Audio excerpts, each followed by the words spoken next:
Good afternoon, ladies and gents. How you guys doing? So, guys, we got a fun stream in for you today. In store for you today. We're on no delay. So, what's up, chat? Larator, Silent Samurai, Ratman, Burba. Good to see you guys.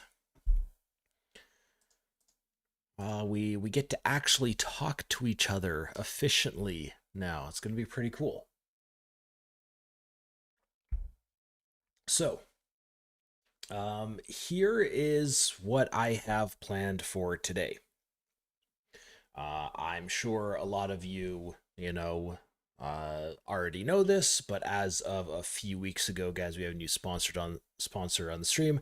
That is the good old folks at Hand2Note. Um, I have been using Hand2Note for I want to say like at least 4 years. Something like that. Um, so I've been using it for like analysis stuff. I've been using it for playing off stream where, I had a lot more of an intense HUD than I would usually use on stream. Um, and today I'm going to show you one of the things that Hand2Note is really, really good at, and that is analyzing not one player that you're playing against, but every player that you're playing against.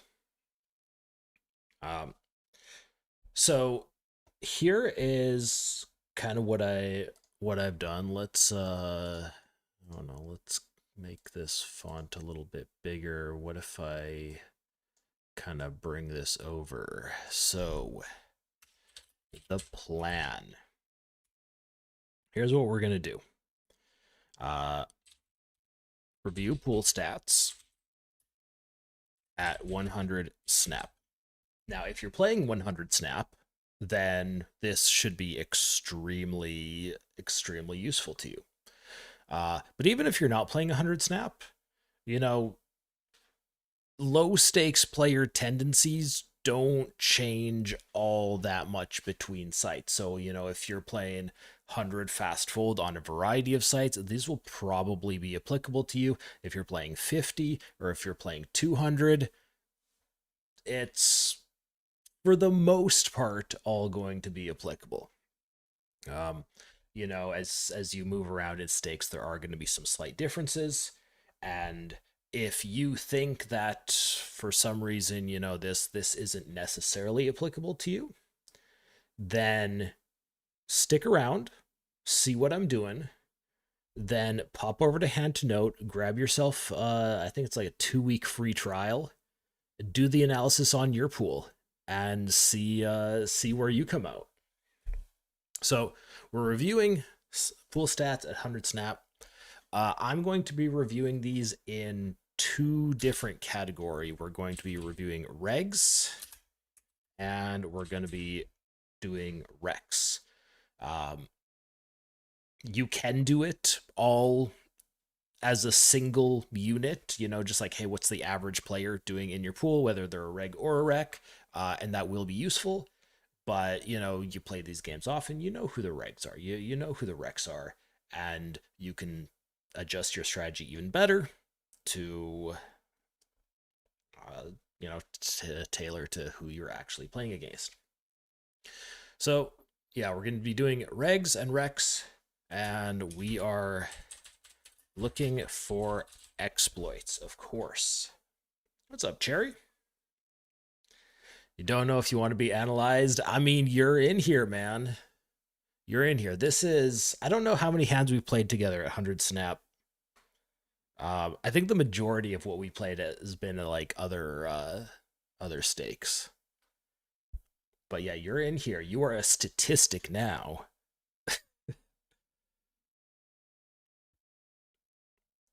Um, while I do this, I'm also going to be referencing GTO Wizard a little bit here and there, just to kind of, show you guys, you know, either, what to do if somebody's folding 90% on the flop, or to show you, what kind of numbers, what kind of statistics are expected for certain spots. But yeah, should be fun. Should be fun. So, let's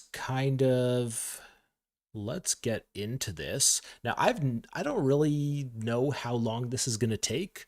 I've done this type of thing on my own. I think I did it with the 100 snap pool, like maybe I don't know, maybe like a year ago. At which point I had way less hands in it, so it was less useful. Um, but the goal here is for me to be showing you guys what I do, but also to have it be a bit of a back and forth. If you guys have questions, ask them. If you guys, want to see something specific, let me know. Uh, yeah, so that's kind of the game plan. If it takes the whole stream, well, great. We learn a bunch for the whole stream. If it ends up being done like, fairly quick, no problem. We'll just wrap it up. We'll go actually play some poker, try to put some of these exploits into play. Yeah, Cherry, I'm looking forward to it too. All right, so we can move this over. And this is a database I made specifically. It only has the 100 snap pool in it. I have been doing quite well in this pool. I wonder how well this shows up if I go to this view here. Yeah, that actually shows up quite nicely. Okay, so I have played 189,000 hands in this pool. Won $12,800. Pretty close to EV, which is 13.3K. The win rate of 6.8 big blinds per 100, 7 big blinds per 100 in EV. And then, just some basic stats, which like some of them are, I don't know, I've probably been slacking on a few of these. Like I should be 3-betting more. I could definitely be like a little bit looser considering the amount of like shorthanded stuff we play too. So this is, that's not the point of this, but I don't know. I'm kind of a nit. I get it.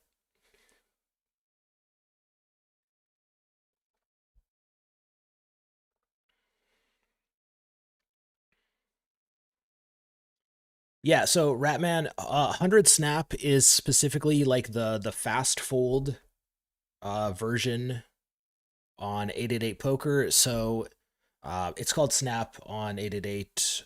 If you're like on Stars, it's called Zoom. If you're on GG, it's called Russian Cash. Party, it's Fast Forward. I don't know. Like most sites kind of have their version of this game. It's $100 buy-in game. The stuff here I think will be very, very applicable to anybody playing like fast fold games. It'll be slightly less applicable if you're playing regular tables, simply because I think players in general play a little bit looser at those games. But a lot of like the post flop stuff will like 100% still be correct. And yeah, graph. There we go. Sorry to disappoint all you redliners out there.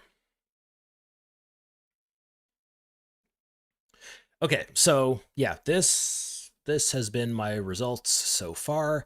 I am going to go ahead and click the statistics tab just off screen here, and we are going to get into this. So I believe this is the view I want. Just like any other HUD database program, I mean, you can look up like whatever player you want. I am going to click this button here, which is multiple players. And I could just click apply here in the corner, and this would run for literally everybody in the entire pool, except for yourself, I believe. I am not on this list. Cherry, you're over here. Cherry, I have won $131 from you in Snap Games. Ooh, you are slacking, my friend.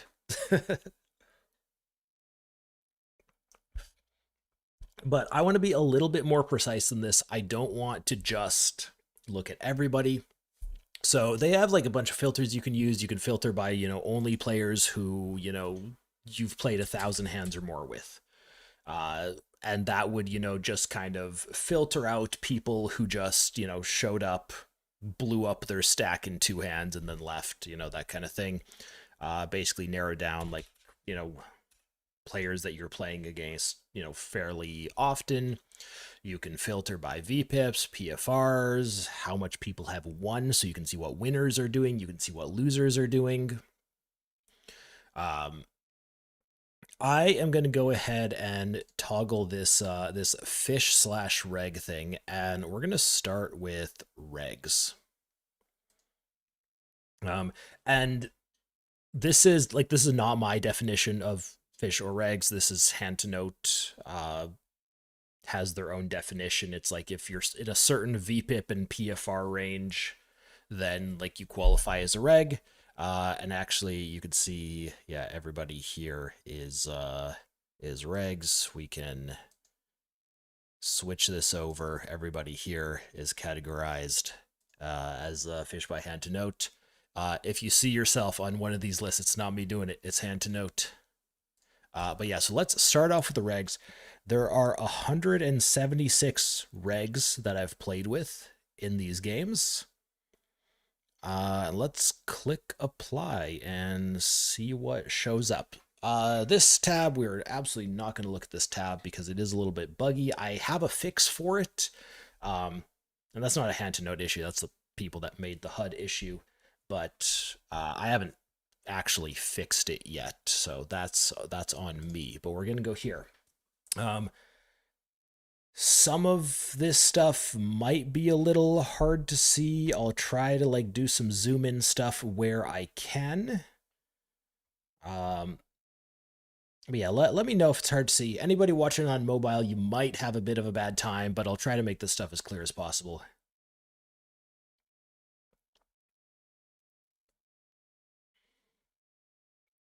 What's the BB per 100 in Rake you play in these games? I believe it was at 7.7 BBs. But that also includes a lot of short-handed play where your rake will be higher because you're playing more hands. If you play like purely six-handed, I don't know what the actual number would be, but it should be lower than that. Okay, and also here, hold on. I downloaded this thing that I used to use. Curious if it works as it should. Yeah, there it is. I can circle things. Woo! I can draw. I'm not gonna draw that, guys. Okay, so here is the average reg. The average reg is playing 26-21. Again, I've played quite a bit of like short-handed, like 4 or 5-handed in these. I played a lot of 3-handed too. So, if you're going by purely 6-handed hands, people would be a little bit tighter than this.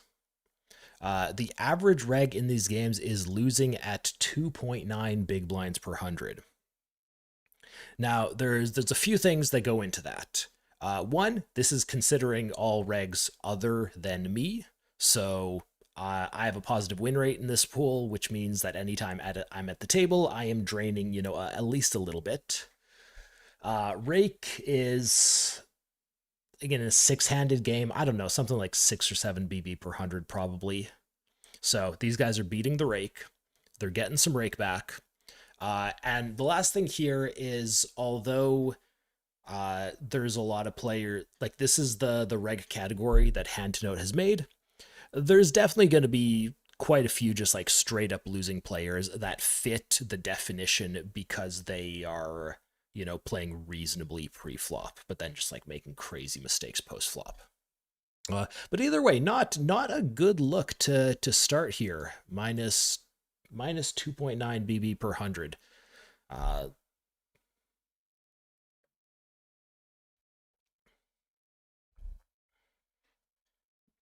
Now, we can say, regs are reasonably aggressive. 1-win soft flop 49. That's pretty good. One at showdown 53. We can see 3-bets over here. 11% 3-bet. That's aggressive. That's great. We can pop over and look at what they're doing here with 4-bets. 15% 4-bet. That's also a really great frequency. I'm gonna bring up why there's a little bit of an issue with that there, but I'm gonna bring that up a little bit later. If we look what the average reg is doing when they face a 3-bet, folding 54%, that's not a lot. Regs don't like to fold. At least they don't like to fold to 3-bets. Some of this is going to be, 3-bets from recreational players. Obviously, you want to defend tighter or wider. Some of this is going to, be like people using really small 3-bets, but that's like a pretty low number. People are pretty sticky, and I'm going to show you exactly where they're sticky in a moment. People fold to 4-bet. People fold to 4-bet a lot. You should be 4-betting the crap out of this pool. Just relentlessly.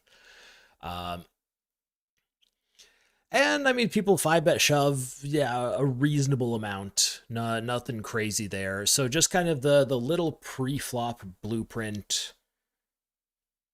People are doing pretty okay. And I mean, these are regs. We're expecting regs to be doing pretty okay, right? You'll see there is going to be a very, very big difference when we look at the second category of players here.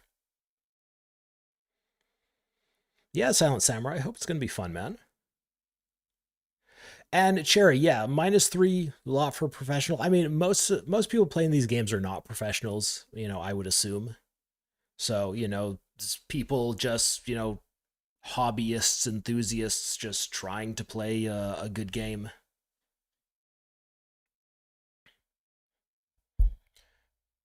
Okay, so we're starting to talk about pre-flop. Now, I got the whole bunch of tabs here. This is this report here. This is from the Venom HUD that I use. This is like, I think I paid like $200 for it. It has an insane amount of stats in it. Frankly, I've had this for years. I don't know what most of these stats are. Like this here, this says limp pop versus action. I've never looked at these numbers before in my entire life. So I'm just going to kind of guide us to things that I think are relevant, and we're going to ignore a lot of this noise. So first thing I'm going to do is I'm going to go to this tab over here. We're going to go to this view, and I am going to look at what players are opening in each position. That is pretty much, GTO-ish numbers there. People, regs, they've got the open raises down. You're not going to find any big exploits here. Where you will find exploits is, when we go a step further. So, okay, they have opened. Let's go through these one by one. Let's see what happens when they get 3-bet.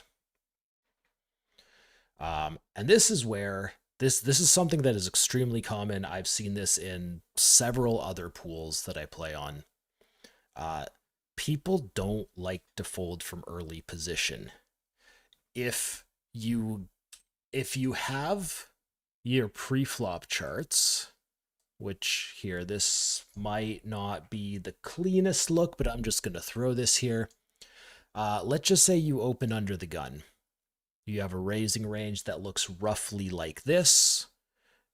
Somebody 3-bets you, say the hijack 3-bets you, folds around to you. There's a lot of mixing and stuff going on here. And there's a lot of mixing with stuff like this and with stuff like this. There's a lot of folds with these types of hands. There's even folds with 10s in here that I just don't think people like to do all that often. So we go here and we see average fold frequencies when you raise MP1. That's under the gun here. Everything is super, super freaking low.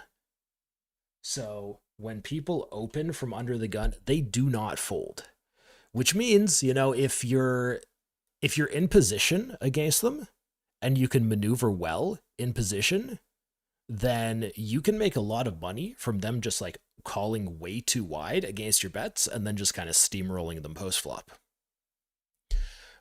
If you are something like in the small blind or the big blind, then you need to tighten up because they are not going to fold. You also need to be like way more linear, definitely favoring cards with high cards in them compared to something like, your 7-6 suiteds. And I mean, you see this in MP2 here. The fold to 3 bets like 49%. Just like these guys don't fold. They raise and then they don't fold. Once we start getting into blind steal situations, yeah, okay, people start folding a little bit. You're looking at like 59-60, something like that. But if we bring up GTO Wizard again, this is for 500 NL ranges, by the way. So in theory, you have to be a little bit tighter at 100 snap, but I'm not going to go into that. So let's just say you got the button, you got the 12 BB raise from the small blind, you go back to the button, the fold frequency here is 65. So people just not folding that one either. So if you can maneuver well post flop, there is a lot of extra money to be made from people just calling too wide pre, having too weak of ranges post flop, and then from there just getting steamrolled a little bit, especially if they are doing some overfolding post flop, which they are. That is a story for later. So you got these guys, they raise relatively well. They are not folding to 3 bets. So I'm going to go ahead and here, I'm going to take my notepad file and I'm just going to say regs. We're just, just going to jot things down. Overcall versus 3-bet. Pretty much everywhere. It does slightly depend on the sizes that people are using. So, from the small blind here, maybe like this view, this right here, people fold to 3-bet blind versus blind 57% of the time. Now, if you are raising to 3 big blinds and somebody in the big blind 3-bets you to 9, they just 3x you, then this number should be about 50. Maybe a little bit higher because, again, 100L has slightly higher rake. If you're raising to 3 BB out of the small blind and somebody raises you to 10 instead of 9, this number should be about 60. So, it's kind of between the two there, depending on how much of each 3-bet size you're taking, that number is probably perfectly fine. Now, when we get into 4-bets, I said, people are, for the most part, 4-betting pretty reasonably. What you typically want to look at is we have our in position 4-bets here in red. We have our out of position 4-bets here. In general, your out of position 4-bets, you want to be looking at about 20%. Your in position 4-bets, you want to be looking at about 10%. So people are being like a little bit aggressive in position. Maybe a little bit passive out of position, which is kind of the opposite of what I would expect, honestly. But things like this guy right here, 16% blind versus blind. It doesn't seem like there's a big difference between 20% and 16. Right? Hey, it's a 4% difference out of 100. That's not much. But you got to think of it in reference to the actual numbers, because 16% is 20, or 16 is 20% less than 20, right? That's how that math works out. Which means there's 20% of hands that are not being included. If you have a range that's, let's simplify here. Let's say it's 50% value, 50% bluffs, and you cut out 20%. If you're cutting 20% just like straight out of the bluff range, then that format gets way, way, way, way, way, way, way too strong very quickly. Um, and people aren't usually cutting out of the value range. Maybe they're not going quite as aggressive. Maybe they're not four betting like their nines and their eights blind versus blind. But most of what you see missing from these ranges is going to be bluffs. And there's a little bit of confirmation in that. If I want to pop over to a different stat here, and I can look at what people are doing against four bets. Or no, after they four bet, sorry. And there is a little number here. What happens when you get shoved on? And that number is low, which means people are calling way too much when they get shoved on. The only way they can call way too much when they get shoved on is if their ranges, either they're absolute maniacs or their 4-bet ranges are just too strong to begin with. So I talked at kind of the very beginning about how we looked at this and we saw, people are kind of 4-betting reasonably overall, 15%, but the ratios are off. And that means instead of something being 50-50 value to bluffs, it's 60-40 instead, or it's 70-30. And the more value heavy those ranges get, the more you get wrecked by defending against them. So even though, at a glance, it looks like, hey, these guys are being like kind of aggressive, I would still be very much looking to play tight against 4-bets. Especially blind versus blind. People just they're lacking quite a bit there. So you 3-bet somebody, they overcall against you, they don't 4-bet you as much. A little bit of a kind of a loose passive dynamic that's going on there.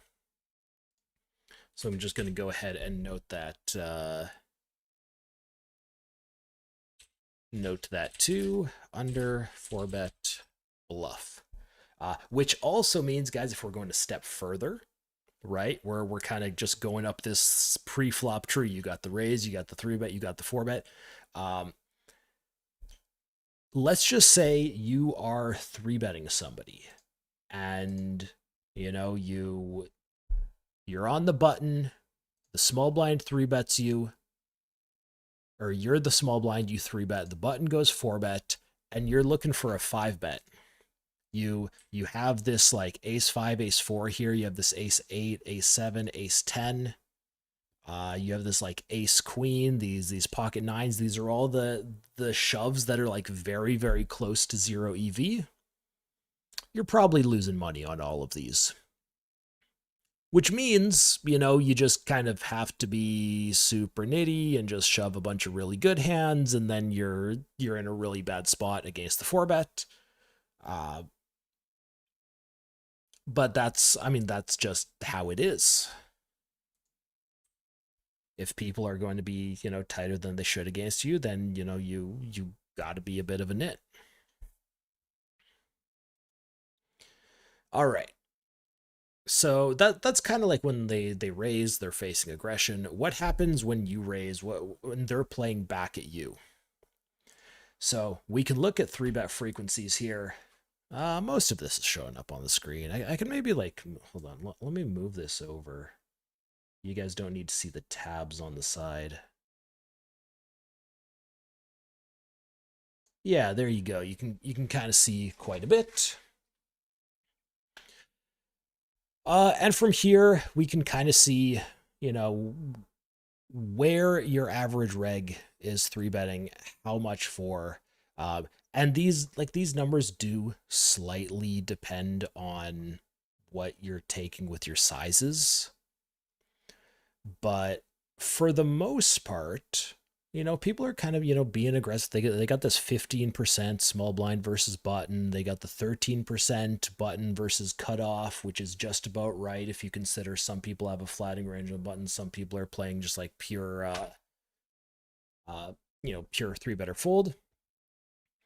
You start to get some pretty low numbers Oops, let me click this button. You're starting to get some pretty low numbers out of the big blind. This is a leak that has been around since online poker has existed. When you're in the big blind, you're not just playing 3-bet or fold, you also have a call range. People click the call button quite a bit. They're 3-betting too tight. And not only are they 3-betting too tight, they're usually 3-betting too linearly as well. And I haven't checked this, but let me see. Let me see if I can do a little bit of a comparison here. So button raises, small blind folds, big blind, you're looking at a 3-bet frequency of roughly 14% here, where, you know, the stat in there was 11. And you can kind of see this is a whole bunch of nonsense. This is all over the place with a bit of yeah, you know, it's a bit focused on this area here. But even then, like, king jacks aren't pure, these aren't pure. This is basically non-existent. King queen's not in there much, and there's a whole bunch of this stuff on the sides. Let me see what happens if I click this and I go to raise. Can you guys make this out okay? You see that? Yeah, there we go. Okay, so we see the big focused area, right? We see this here. Yeah, this right here. I mean, that's kind of the same. What about the other stuff?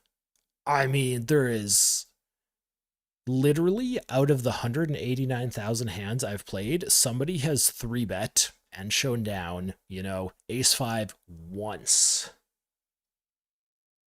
Right? Like, that's ace deuce once, ace 7 once, king 9 once.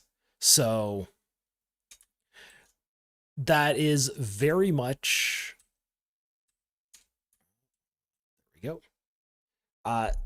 That is very much biased due to showdowns. You know, something like pocket aces will show down more often than, you know, something like ace 5 offsuit.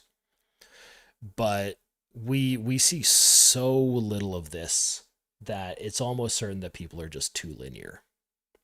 And if people are too linear and their range is tighter than it should be in the first place, then if you're defending wide against big blind 3-bets, you are getting wrecked. So we look at something like this, we already seen, you know, hey, you're supposed to fold 64% of the time. I don't have access to GTO Wizard's like full pre-flop solver for like multi-way and stuff. I can mimic this in their heads up solver, like their heads up AI solver. And I've done it before, and I'm not going to do it right now, but I'm just going to ask you guys to believe me. If somebody is 3-betting tighter and is missing a lot of those bluffs, you need to be folding this like, you know, 75% of the time or something like that. You need to just ditch like king 5. Come on, no, absolutely not. You will just be getting steamrolled. Chubrock, what's up, man? Find it interesting as a 5NL player? Yeah, so this is from 100 NL games. At 5NL games, these will be even more extreme. So yeah, as much as I hate to say it, sometimes you got to be aggressive when you're the one taking charge, and when other people are getting aggressive into you, you kind of have to just be like a huge nit.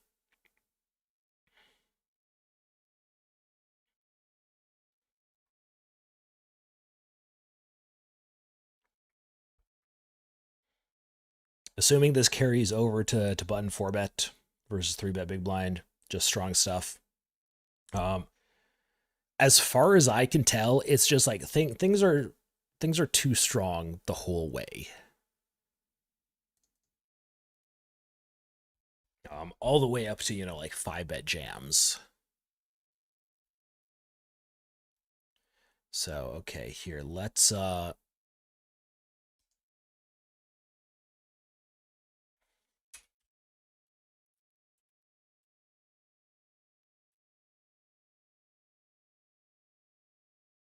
Okay, so here I've got my notes. Two linear basically everywhere. Uh, and that's, yeah, any type of micro game, any type of low stakes games. You're gonna see that. If you don't believe me, type in exclamation mark H2N in the chat, grab yourself a free trial of Hand2Note, plug in your hands, and see what it spits out. Okay, so that covers, I'll say, like, most of the big pre-flop stuff. There's some other stuff, like we could look at like cold call ranges, like cold 4-bet, but like uh that's not going to be the best use of our time, I don't think. So we can move on to like some post flop stuff. And overall, your average reg, one win saw flop 49, one at showdown 53. I mean, not bad, not bad. Went to showdown 30. That seems like a little bit high. So, people may be a little bit too showdown oriented as opposed to just, getting really aggressive. Either, maybe not bluffing as much, or maybe just like not value betting thinly enough, but we'll see how this goes. So what do people do when they are the raiser, the good old raiser? They raised your big blind, you've defended, and they start barreling into you. So we'll go over a couple things here. And I'm just going to use overall stats here, so we just have a big sample, but like in this report here, I actually can filter this by position as well.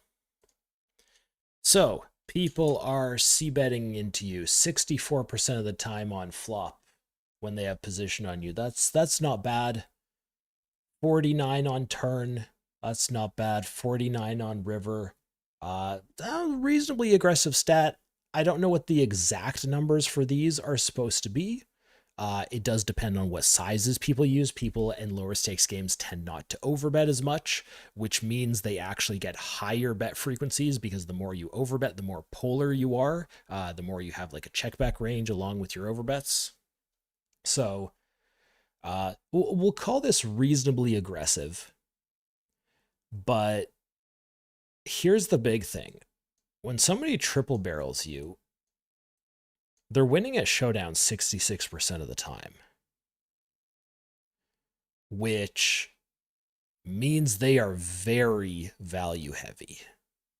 Okay? And so this is kind of like the same way we did with the 4-bets.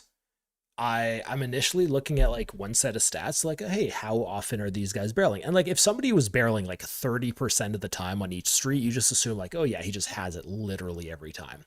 But people are being like reasonably aggressive here. And then so you look at these numbers and like, okay, yes, he's got a lot of value bets, he's got a lot of bluffs. But then you kind of get to the river, and then just people are just like winning at showdown when they triple barrel like an absolute ton. And so you got to think there's something a little bit wrong with the ratios there.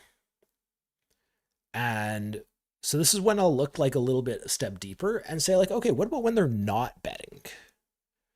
Well, when they check back flop, they're folding turn an absolute ton of the time. Somebody's folding turn this much, you can bet any two cards into them. When they're betting the flop, checking the turn, and they get to the river, folding an absolute ton. Checking back flop, checking back turn, river, folding an absolute ton.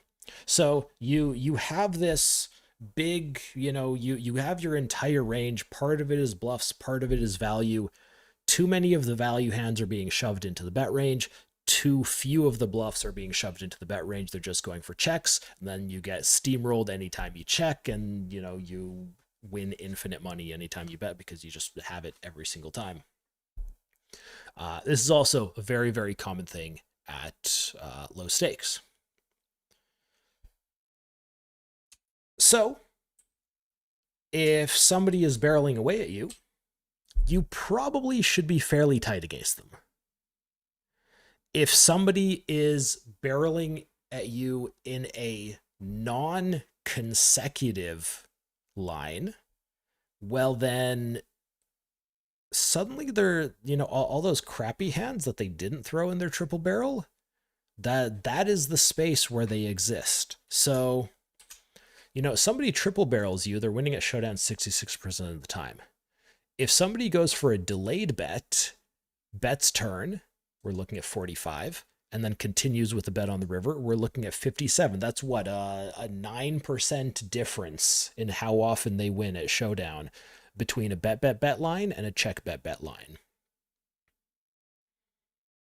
And so we can look at, so here when they go bet check bet, it's 60, of course that's less than the 66. When they go check back and bet is 62. That's actually pretty high. It looks like people aren't going check back and opening up with bluffs. If it checks to the river and like somebody raises you, oh my god, they're literally always winning. 85% won at showdown when raising the river. When they're raising turns, huge numbers. When they raise turn and bet the river, this is a small sample thing, but they're winning over 80% of the time. These are the lines you want to be super nitty against. So it's, we can go down to the very basic, like Sun Tzu stuff, which is, attack what is weak. And I don't remember what the actual quote is, but I'll say be cautious against things that are strong. When people are showing you a lot of strength, believe them. When people are showing you a lot of weakness, believe them.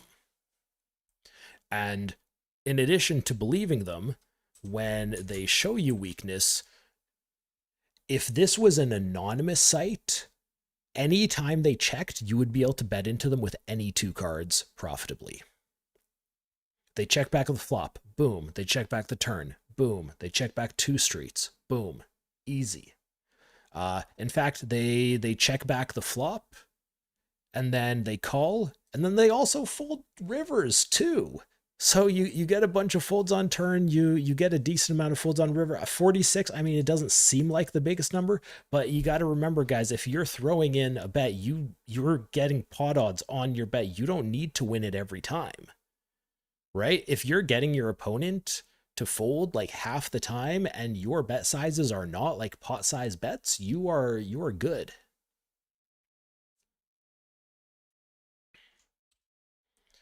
So, post flop, when somebody has position on you, attack them when they're weak, retreat when they're strong. If they're raising you on later streets, get the hell out.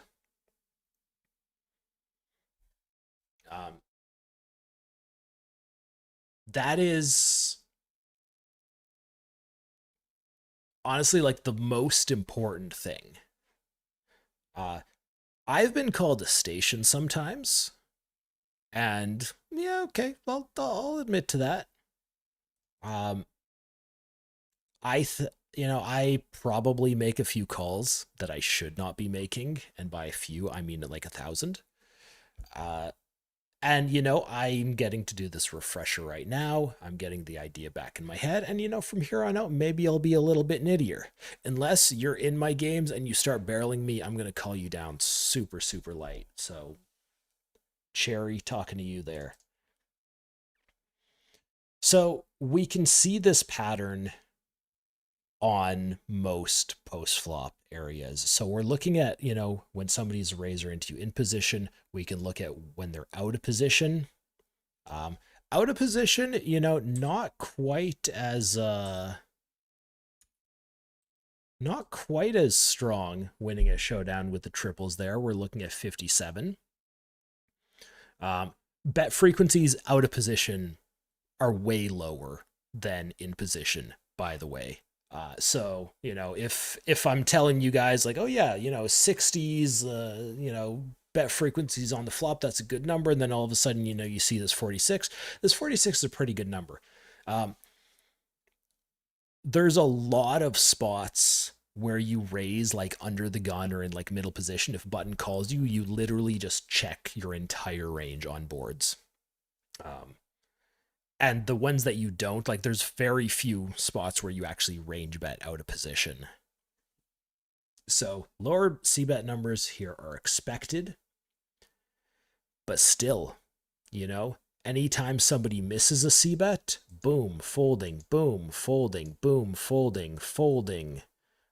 This number here, I mean, this is a very low sample, only 45 here, but you know, that's kind of the the outlier here. And then we got boom folding a lot, boom folding a lot. Again, if somebody is showing you that they're weak, believe them. Does it mean that they're always weak? No. It just means that, you know, instead of calling you 50% of the time, they're going to call you 40.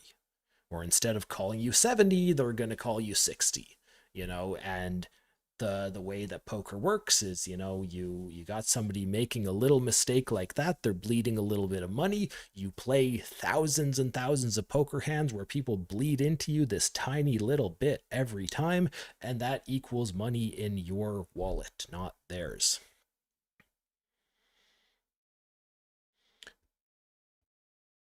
And I'll also just touch on, you know, check raise frequencies are all pretty darn low here. So again, if somebody is telling you that they have it, they probably have it. And this is something like on early streets. Obviously, there's a lot that can happen from early streets on. You know, you don't like somebody check raise you on flop. You don't just fold everything because you think they're too strong. Because you know, obviously, you know, you can have strong hands too. You can have hands with backdoors. You can have draws that can make better hands. Um, there's a lot that can happen on flops. Uh, Once you get to the river, you know, you just if you have a bluff catcher, somebody's being strong, you just kind of click fold to them. If somebody's being weak, you get to be aggressive, and you'll probably make a bunch of money. Was there anything else I wanted to touch on here?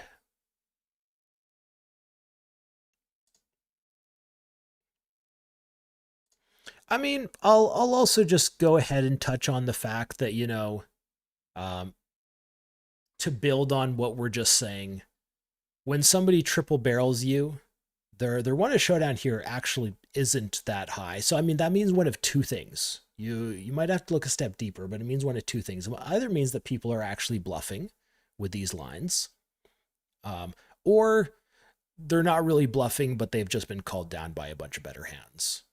You know, players who are in position are just like knitting up on the river, only calling good hands, and that means, you know, the one to showdown numbers are going to be lower. Um, but if we look down in this grid here at all these, you know, yellow numbers, for the most part, most of these, other than raises, oh my god, 100% rate one at showdown when raising after bet, check, check, and then they raise the river. Literally 100% over a sample of 120. Not all those go to showdown, so it's not that extreme, but um, you see when people like go for delay bets, you know, their one at showdown is lower. When they go for the delayed bet, their one at showdown is lower than the triple barrel because people are just too linear. They're putting all those good hands into the triple barrel lines. So that is what is happening when when a reg, again, remember we're looking at just regs here. When the reg is the aggressor preflop, they have the ability to get aggressive. When they do, they often have it. When they don't, there's a little bit of money to be made. We can also take a look at what happens when they're the caller. So caller out of position. People are overfolding to bets. Now, this is...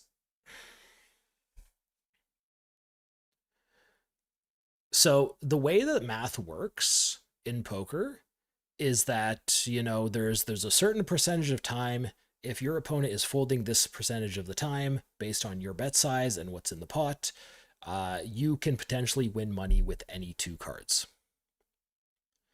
When you have flop situations, usually it's against the big blind, who is defending at a discounted price because they already had, you know, one big in the middle, which allows them to defend really wide. which means that they actually overfold to flop bets because they're just too weak most of the time. So on flops, this is like this is not even like uh an exploit thing. This is, a GTO thing here. Let's say button raises, big blind goes for a call. We can throw out a random flop here. Okay, I mean that's a give me whatever, jack 8. And you can actually see here that every single hand is plus EV. I'm not even looking at the correct thing here. Every single hand is plus EV. On this board, ace 3 is worth 1.5 blinds. Jack 3, I mean that's top pair. So here, what's garbage here? 5 threes on average is worth about 1.5. Obviously, some of that is going to come from the back door and the front door flush draws. But even 5-3 of spades is worth nearly a big blind here. And keeping in mind the pot is 5.5 big blinds. So you kind of get this effect where you can literally profitably bet any two cards for a small size. That's why you see a lot of people going like, 1/4, 1/3, very, very aggressive. But even like a board like this has a check frequency, right? So if you want to play like the GTO way, you mix and, be balanced and all that, whatever. But you can profitably bet any two cards here, and there's not a dang thing that the big blind defender can do about it. So when we look at this, the fold numbers on flop are such that even if you're defending the best possible defense you're doing, your opponent is still making money. So fun fact, if you guys want to just c-bet any two cards in like literally any spot, you kind of can. The reason why, the solver doesn't do it is because there's the ability to adjust. And, if you're betting any two cards, they can just start check raising the crap out of you, or just like stop folding and like try to take it away on later streets. It's the solver has the ability to do some things, but still not even that well. But okay, so what happens when somebody faces a small bet out of position? They're folding 41% of the time. That number should be like 32 or something like that. Check rate's 14%. Pretty sure that's low as well, just by a couple of percentage points. Nothing major. Folding to a 3/4 pot size bet 55. I actually don't remember what the actual number for that should be, but here, let's bring this up. Does this have 75%? Yeah, 75%. What are we looking at on this board? Yeah, 54. Okay. I mean, maybe players are doing, well against big bets. This is actually something that I have seen before. I haven't looked for this in a very long time, but I used to look at this when I played in like the Russian cash pools back in the day. And there would be some players, or I guess, your average player would defend very, very tight against a small bet, and then relatively less tight against a big bet. So you get this kind of dumb strategy where you can literally just go big bets with good hands and small bets with bad hands, and you would just be printing an absolute ton of money. That is something you do often see in low stakes games. So if people are barreling into you big, again, people are showing you strength, kind of believe them. So you got these out of position players. They're overfolding to small bets on flops, maybe doing okay against bigger ones. They're not doing all that much check raising, so that lets you bet into them like quite liberally. They are getting absolutely steamrolled by delayed bets. If flop goes check, check, they're check folding 60% of the time. If they check call the flop and you go for a delayed bet to the river, they're folding a lot. If you check back to the river and you bet, they're folding 78% of the time. That means you can make that river bet with any two cards. And then even if they start adjusting, they're so far gone, it's probably not even close to enough of an adjustment. Somebody bets into you on the river, they're only check raising like 3% of the time. Like no, guys, that's, if you get check raised on the river, fold, by the way. I'm gonna say that like 6 times throughout this stream. But like every single stat here is just pointing to the idea of people are a little bit too nitty. They fold too often. If they have the option to take an aggressive line and they don't, they are likely weak. And if they do take the aggressive line, they're usually, a little bit too strong doing it.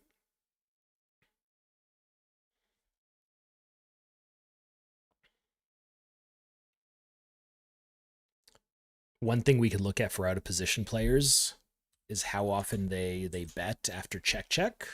And we're looking at regs, so this is the turn probe line. That's not bad. They're something in the mid-30s.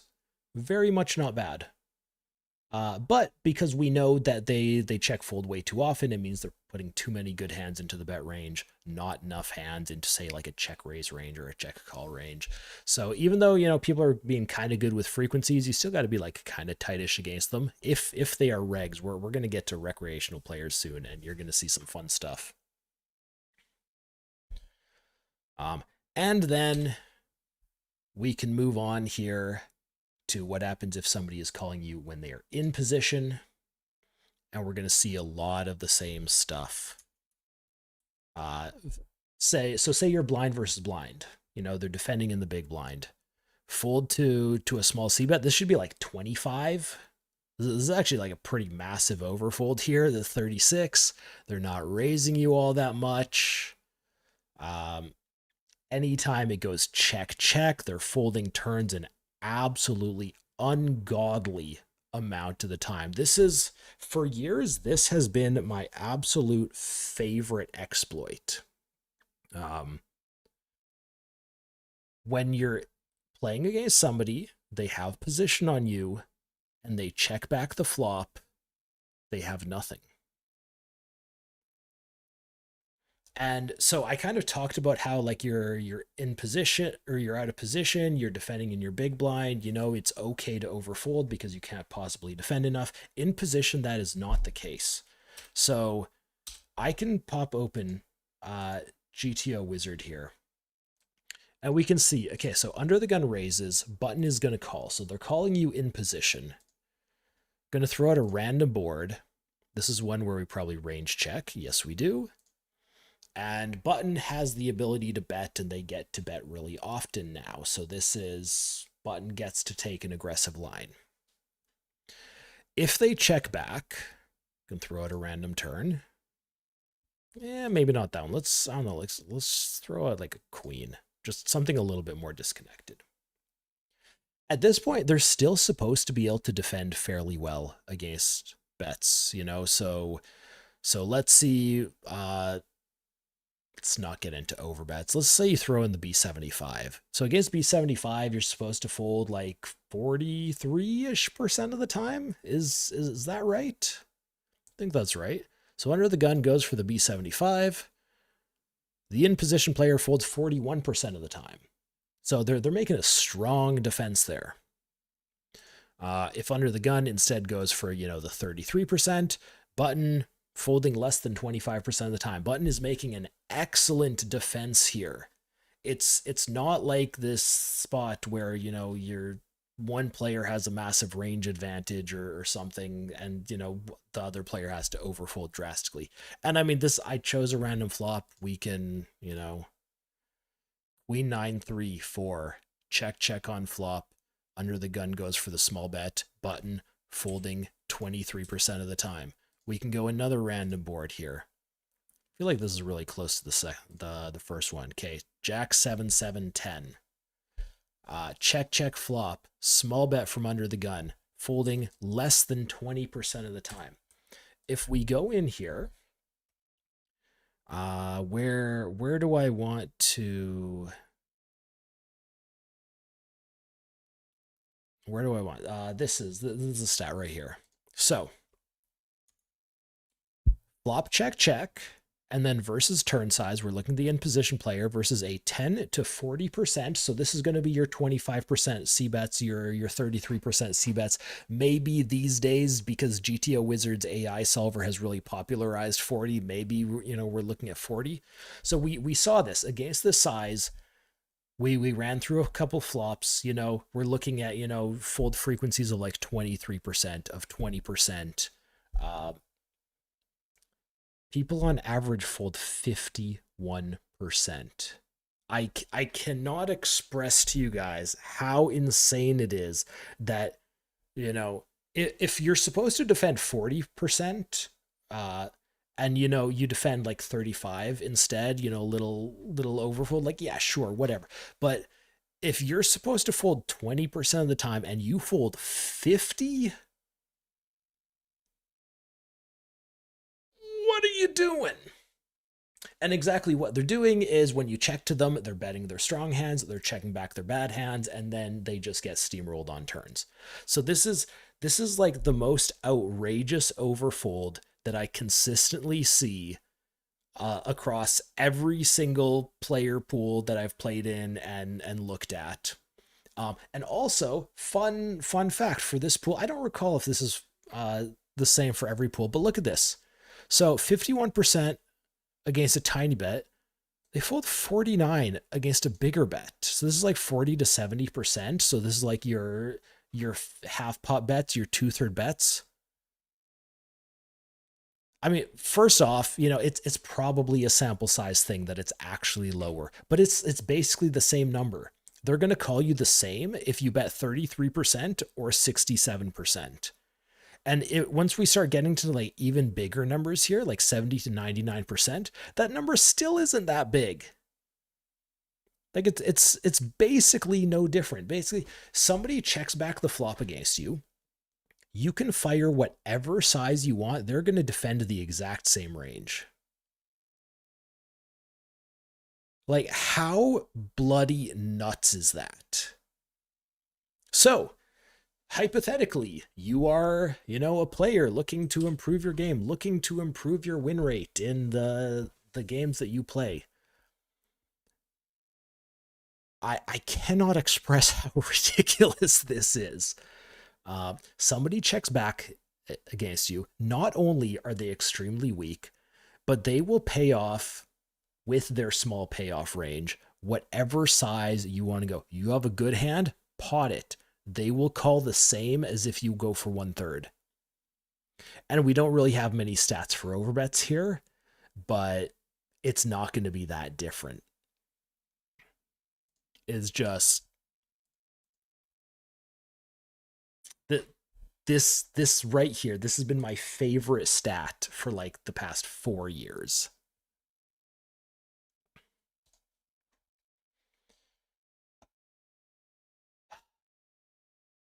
And these are regs we're talking about, by the way. These are the guys who are good at the game.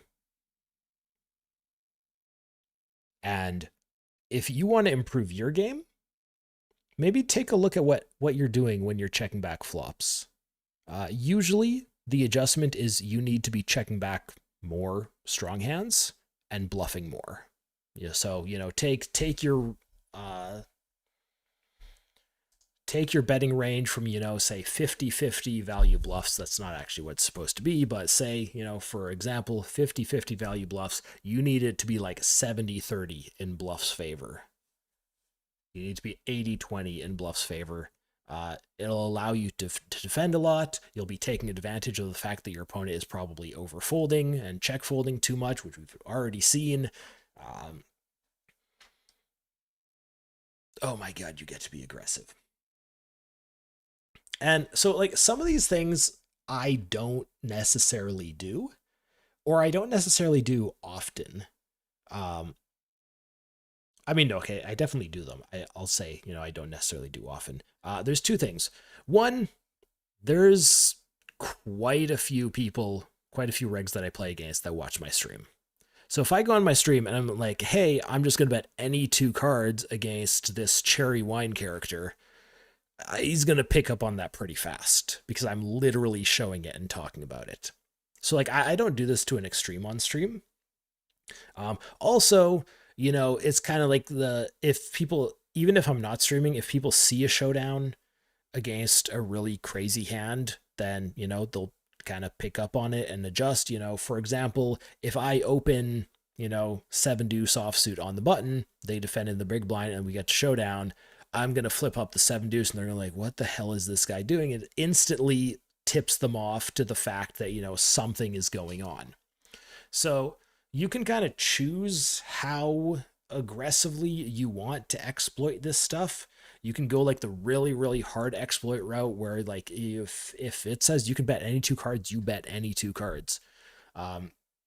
You can do like a bit of the softer exploits where, you're still kind of living within reason and, you're supposed to bet 50% into this guy, but he overfolds. So you're betting 60% or 65. Not any two cards, but you're getting more aggressive and you're getting more aggressive with, hands that won't, blow anyone's mind if they see them at showdown. So like you can soft exploit like that, you can hard exploit. That is up to you. That's how depends on how much attention you think people in your games are paying.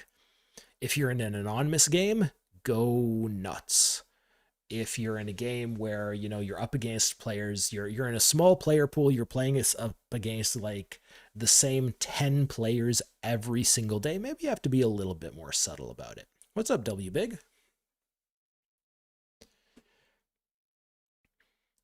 Okay, so here, let's bring this up. So regs, we got like the pre-flop stuff. They overcall, they underbluff, they're too linear with basically everything. If we want to get into post-flop stuff, too linear basically everywhere. We're going to literally just repeat that. When they show weakness, believe them. Is that how you spell believe? I can never remember. The I before E, except after C. Is that how it goes? And then same if they're showing strength. And then just if they check in a spot, they would, I'll say could, normally bet often. So, if somebody is going for C bets, right? If they have the option to go for the bet line, but instead they're checking back flop or they're checking back turn, they are usually insanely weak. And again, that doesn't mean that they're never going to call you, but it means if they're found my leak spelling. Oh, that is one of many, Cherry. Yes. It doesn't mean they're going to fold to you every time, though there are some situations where you can manipulate sizes against certain players where they like literally never call you. That's kind of fun.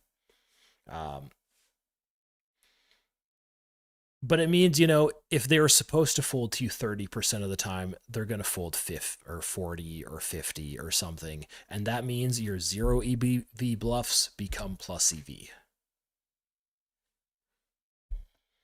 So this is post flop. This is the name of the game here. Now, okay, we have spent, I guess, like a little bit over an hour kind of going over what regs do.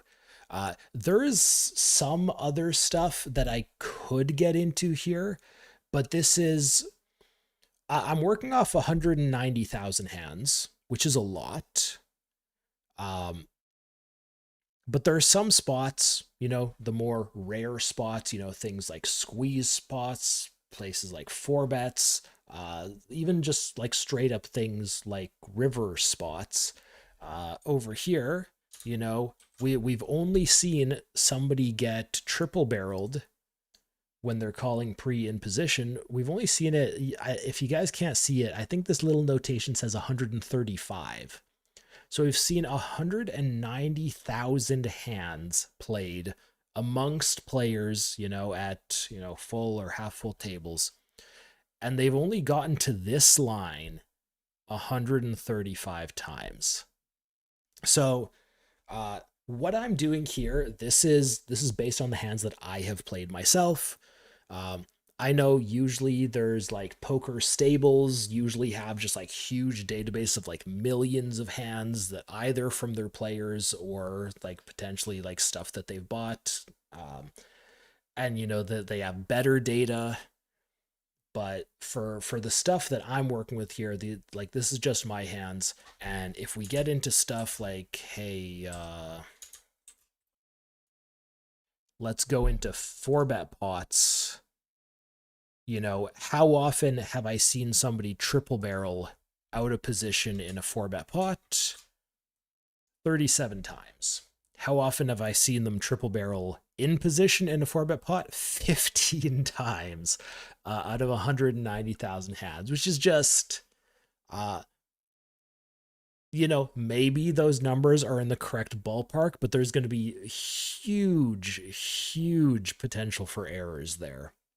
So I'm not going to get into this for a lot of like, lower frequency spots. Even stuff like 3-bets, you've got some pretty good samples there, but you're getting to the river, they're looking pretty low. So I'm going to kind of keep this analysis to the pre-flop stuff where we have an insane amount of sample, and like the post-flop single raise stuff, which is the very common spots. That's where we're going to have the most reliable data. If you are playing, and I'm not the most high volume guy. If you're playing in your games, let's just say you're playing and you have 500,000 hands in your database. If you have 1 million hands in your database, if you're freaking pads and you have like 50 million hands of online poker played, you can run this and you can get just insane amounts of data, and you can get into like really specific stuff. So I did like a little bit of a touch on bet sizing when it came to things like the betting after a check back thing. I said, they're very, very inelastic to bet sizes. But like if you have huge samples, you can break down really, really accurate and get like some very crazy exploits. Um, and I mean, I would encourage you guys to do that. I would encourage you guys to scroll down below the stream. There's a link to Hand2Note there. They have a 2-week free trial. Plus, if you do want to buy something, you use my link, you get, or use my code. I believe you get 10% off, which is cool. So mess around with it, see what you can find. I'm gonna take a short break here. Let's take 5, and then this was all an analysis on regs. These are the good guys in your pool. We're gonna take a short break, and I'm gonna come back and we're gonna do an analysis on recreational players, and there is some wild stuff in there. So guys, I will be right back. Let's put a nice shiny graph on display for you while I'm gone. Such a nice graph. Be right back.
All right, guys, I am back. What's up, Poker Channel?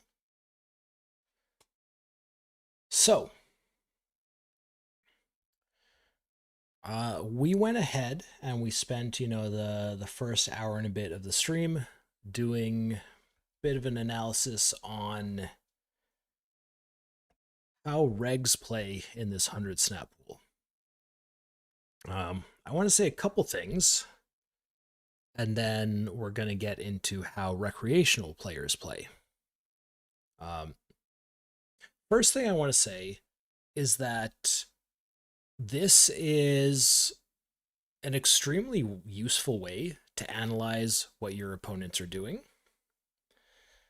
Um, However, if you're playing on a site that includes HUDs, the way that I usually try to do this is here showdowns.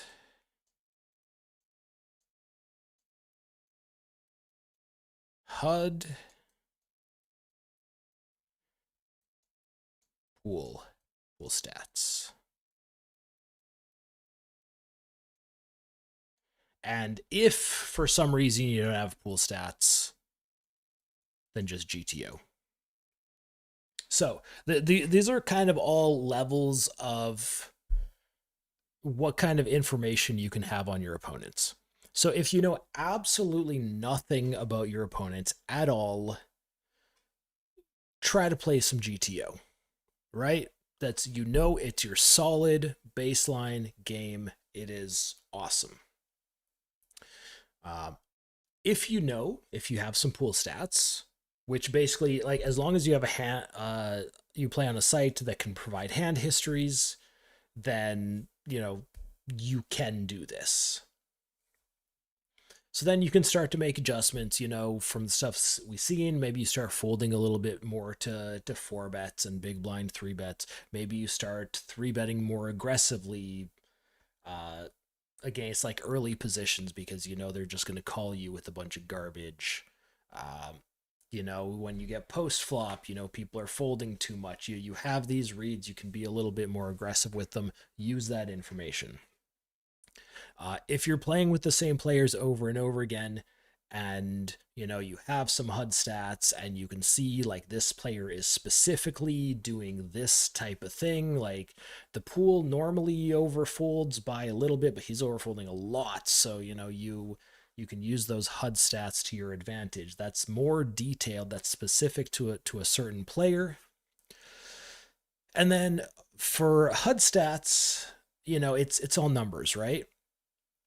But if you can actually see showdowns against a player, like somebody 4 betting you with King 5 offsuit, say King 5 offsuit 4 bets you under the gun, which is just absolutely insane. Um, I mean, you could play with that guy day in and day out, and you could look at your HUD, and after a few days, maybe you're getting an okay sample of like how often he 4 bets, and the number's a little bit high, so you're thinking like, okay, well this guy, he might be aggressive. Then you just see one showdown, and you're just like, okay, no, he's absolutely nuts. Um, so if you have, a good like head on your shoulders, and how to spot ridiculous 3 bets, 4 bets, bluffs, value bets that are way too thin, stuff like that, and you start seeing people doing those, you can use that as a very, very specific thing, and then you can exploit.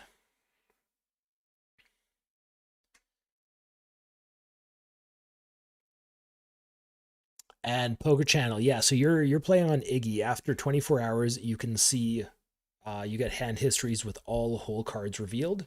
Yeah, that is. There are a lot of like poker stables, coaching for profit programs that just play on Iggy because you have crystal clear data for how everybody on that site plays, because you can see every hand that's been folded, every hand that's bet, raised, called, whatever. You literally see it all. So this stuff where I'm saying, okay, we don't have much of a sample size for this, uh, you get as much information as you possibly could on that site, which is, it's good if you're a really data driven guy and just kind of just trying to exploit maximally. It is bad news if you're just a casual player playing in those games. It's very bad news.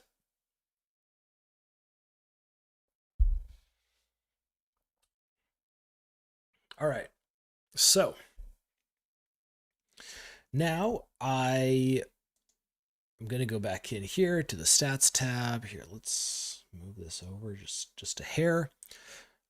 We have previously been looking at what regs are doing in this pool. I am going to now go look at what recreational players are doing. Again, this is not my filter. I haven't set the parameters. So if you see your name on the list that Hand2Note considers a fish, that's not me.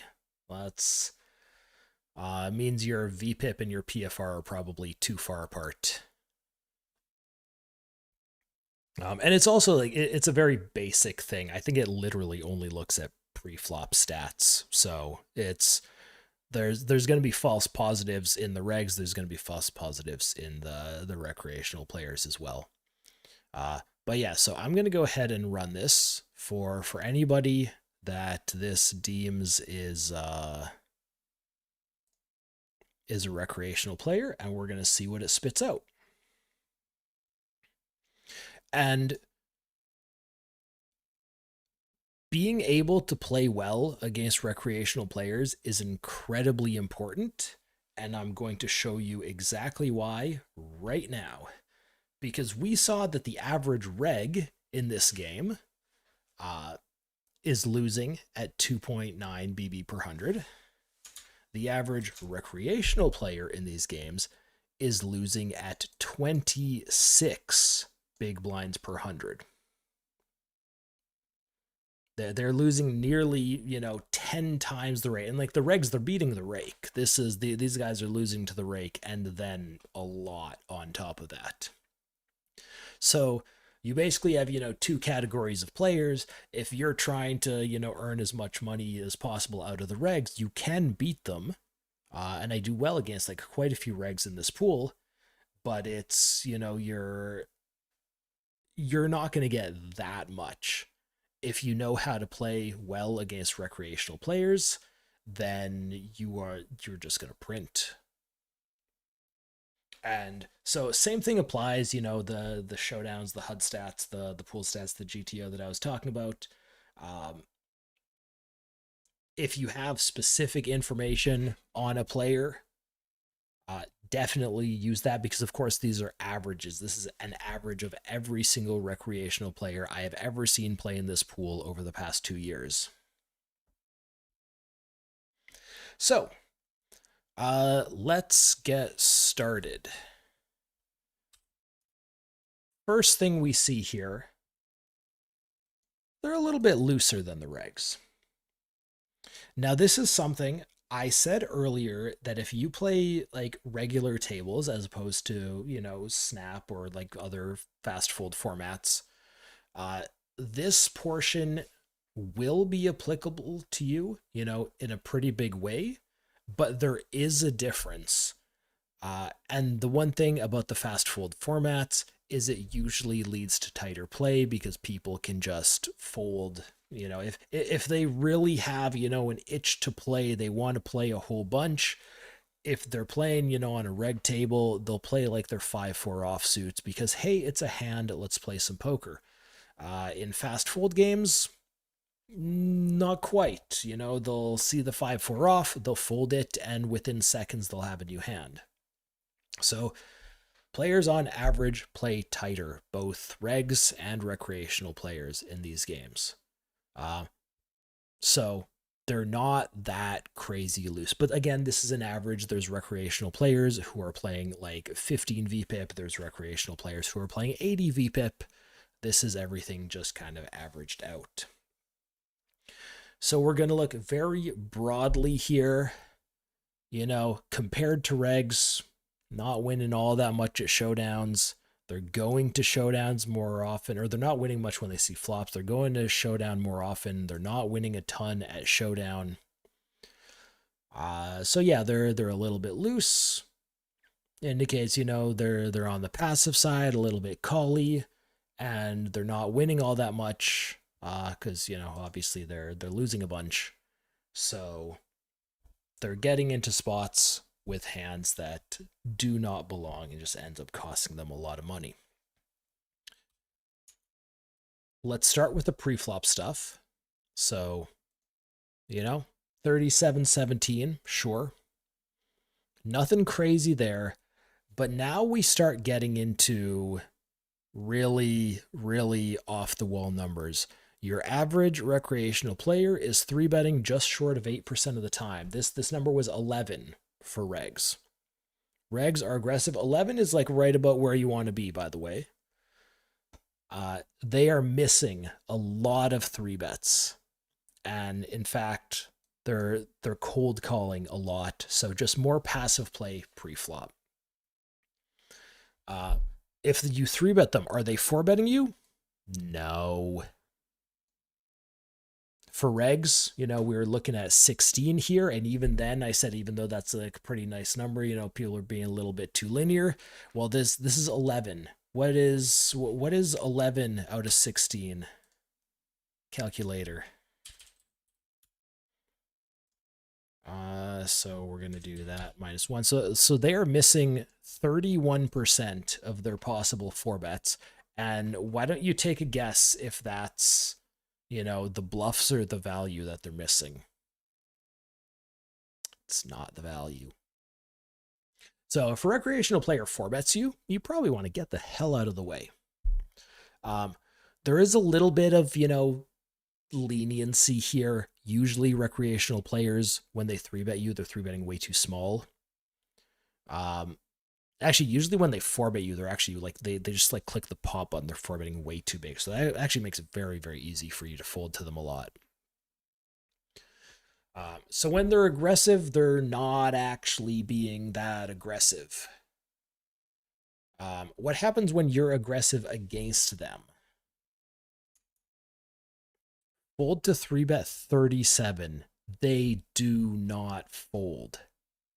Fold to 4-bet 28. They do not fold.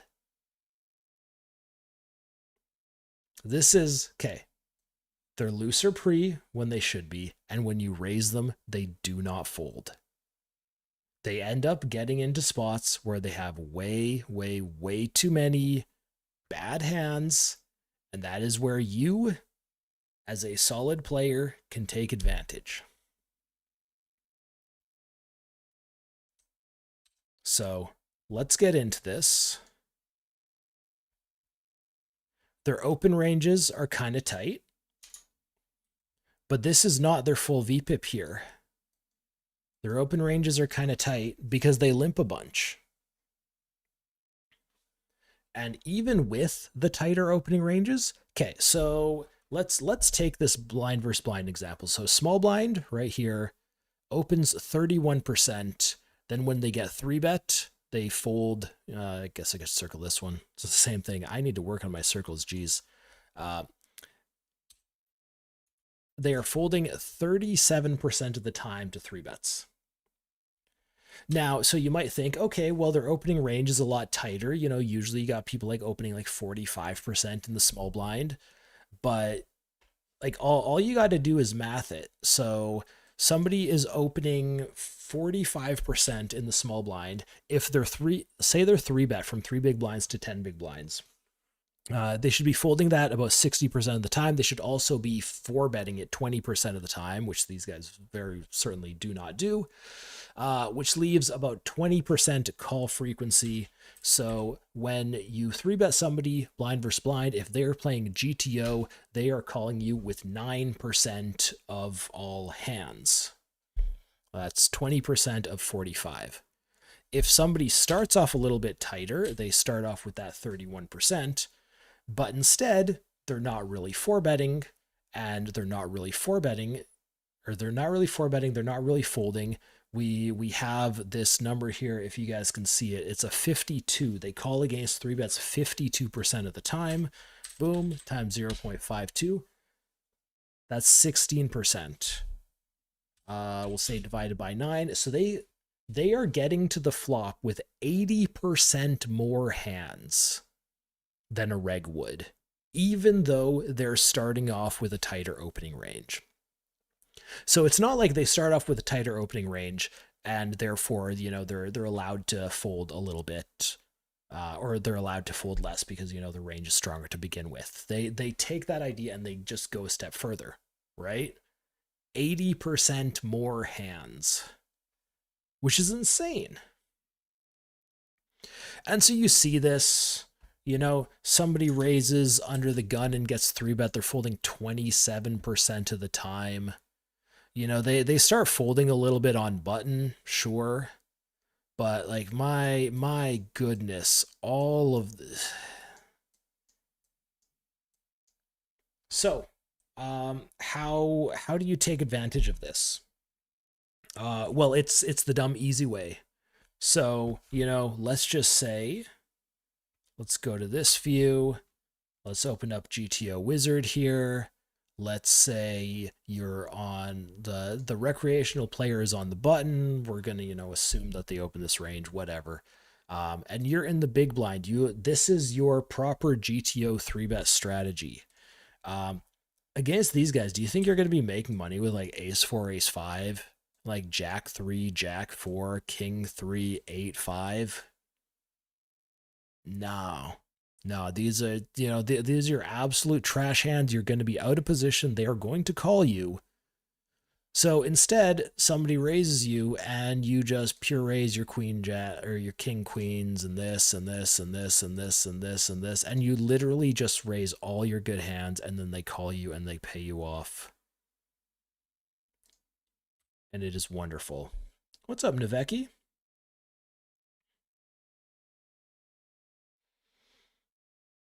Some of the numbers aren't showing completely. I mean, I do get that they are coming out kind of small, and I know they are like cut off a little bit. Sometimes I am trying to do my best here with that.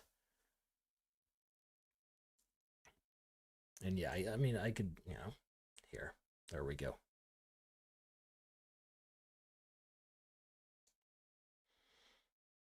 But yeah, people do not like to fold. Or recreational players do not like to fold. I feel like, most of you knew that, but now you have a little bit of data to back it up, which is lovely. And like the preflop stuff, I mean, it's interesting. It's not the most interesting part of this. And, okay, so, if you 4-bet them, same thing. It's like literally same thing. There's just these fold frequencies, average fold frequency against a non-all-in 4-bet. What we're looking at like 28% here. It's just crazy. So be really linear, be aggressive. They're going to call you with too many hands. They're going to get to the flops with too many hands. You can just kind of steamroll them there, which is wonderful. And then, if they happen to be aggressive against you, let's just say they're doing the 4-betting. We know they are very, very much not 4-betting aggressively. Then you just get the heck out of the way. Now, I told you guys when we were looking at, 4-bet frequency for regs, that typically when you are in position, you want to shoot for roughly a 10% frequency, which these guys seem to be doing here. But their opening ranges are too tight. So this is actually like from a range perspective, these are all quite tight. Under the gun is kind of like where it should be. But like button, you have like roughly 10%, but it's 10% of 31% instead of 10% of 45. So it's, 33% tighter than it should be. And talked about earlier how your out of position numbers here, you should be shooting for like 20s. None of these are even close to 20s. Plus their ranges are tighter to begin with. It's just this, the one thing that is actually cool that my HUD has here, um, is it has like the total 4-bet range, which is a little bit off screen for you guys here. So their total 4-bet range is 2.8% of hands. I don't know what the number is going to be, but I'm going to run this for regs again. So what was that? 2.8%? Your average reg is 4-betting 4.4. Your average reg is 4-betting you 57% wider. I'm not even going to say more. I'm going to say 57% wider than your average recreational player. If you get 4-bet and it's not to like a dinky little clickback size, you need to get the hell out of the way.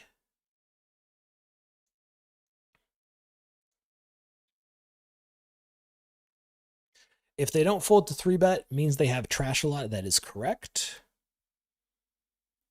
So you don't need to bluff. You can increase your Broadway cards that are ahead of them, but you don't need to bluff 3-bet. Yeah, so you basically you want to 3-bet aggressively. You want to change the structure of your 3-bet. Here, let's break out Equilab. We're going real old school here. So we're going to break out Equilab. Let's just say one player has, this many hands. Here, let's go like this. One player has this many hands. This is apparently 42% hands. They're going to 4-bet you a bit. So, let's just say they don't have queens plus an ace king. So they got about 42% of hands there. And you look at, okay, well, what if I have 7-6 suited? How am I doing? You got about 38% equity, 39%, which is, it's not bad for a 7-6. It is not bad at all. But often, in 3-bet ranges, you see something like, 7-6 in there. And you don't necessarily see things like, say, King 10 offsuit. King 10 offsuit has an extra 14% equity. That's, we're looking at, what is this? 50, 52, 53%. So if you have the option to, get a bunch of money in against a recreational player pre-flop, they're not going to 4-bet you off your hand often. And, something that's really nice about like a 7-6 suited is 7-6 retains its equity very, very well against tighter ranges. So, let's give this guy all this. Let's give him just like the full everything. We'll see how 7-6 suited is doing. It's got 38%. Let's tighten this guy up a lot. Let's give him this. It's a 32, so you drop like 6%. With the King 10 against that initial raise, we saw it was at like 50. I did re-add the what do you call it? I did add back in the like aces and kings and stuff, so it's probably going to be lower than that. I don't know, probably something like the high 40s. Then we just like type this in. And it also has 30, 32, 33-ish here. But so you have one guy that's dropping from like, actually, I want to know what the actual number is. We're at like 41.9%, I think. Yeah, 42.1, sure.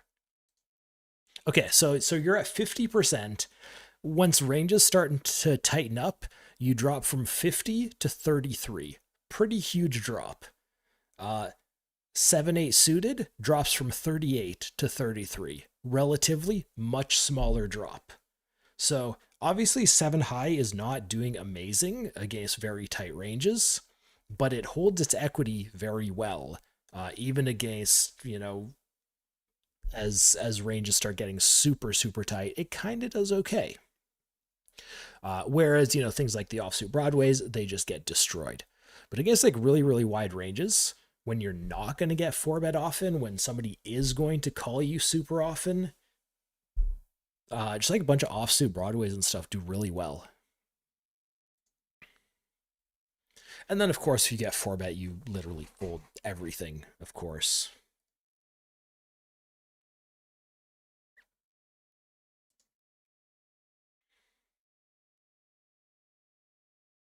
Man, every time somebody comes into the stream asking for a password, I have no idea what they're asking for. Like, often it is something in the 888 Discord, I assume. But yeah, I mean, I don't know. I don't keep that good of track of like the free roll circuit on 888 because I don't really play them. Okay, so I have just told you guys a whole bunch of stuff you already know. Your average recreational player is loose passive. Again, this is average. There's going to be guys who are absolutely nuts. It's important to identify those guys. The easiest way to do it is, either having like, an individual HUD, which Hand2Note also is. I'm just kind of using the database end of it right now. I use Hand2Note as a HUD while I'm playing. Or if you just see showdowns, you see some guy 4-bet under the gun with King 5 offsuit, you very, very clearly know exactly what kind of a player that is.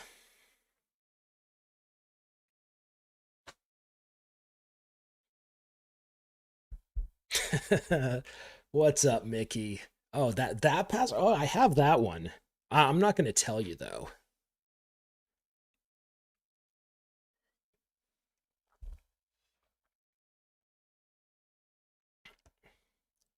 By the way, Silent Samurai, if people come in here asking for passwords, you are doing the very noble thing of being polite and being like, hey, this isn't the right place.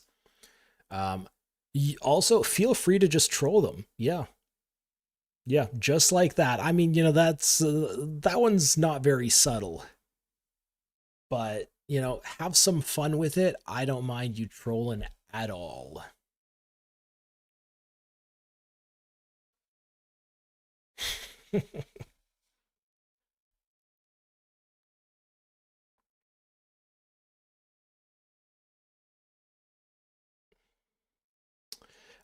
Would I fold tens against a 4-bet from a recreational? Guess not. Play the flop and evaluate. Depends on the situation. So there's a lot of spots, here. Let's break out GTO Wizard. Say you raise under the gun, hijack goes for the 3-bet, under the gun goes for the 4-bet. Tens is supposed to fold anyways, at least sometimes against a strong opponent. So if a recreational player 4-bets you here, yeah, it's gone. Especially like if there's a lot of recreational players who 4-bet like way too big. You make it 6.4 and they make it like 24 or something. Insta gone, gone, gone, gone, gone, gone, gone, gone, gone. Like not close. If you're in a situation that like they 4-bet you blind versus blind, well then obviously ranges are quite a bit different, and I would not be folding tens there.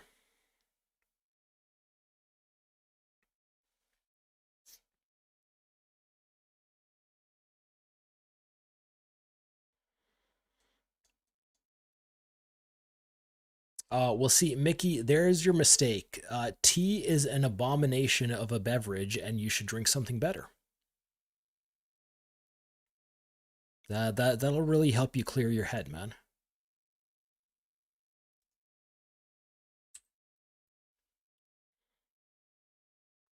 Okay, so now we're going to get into the post-flop stuff.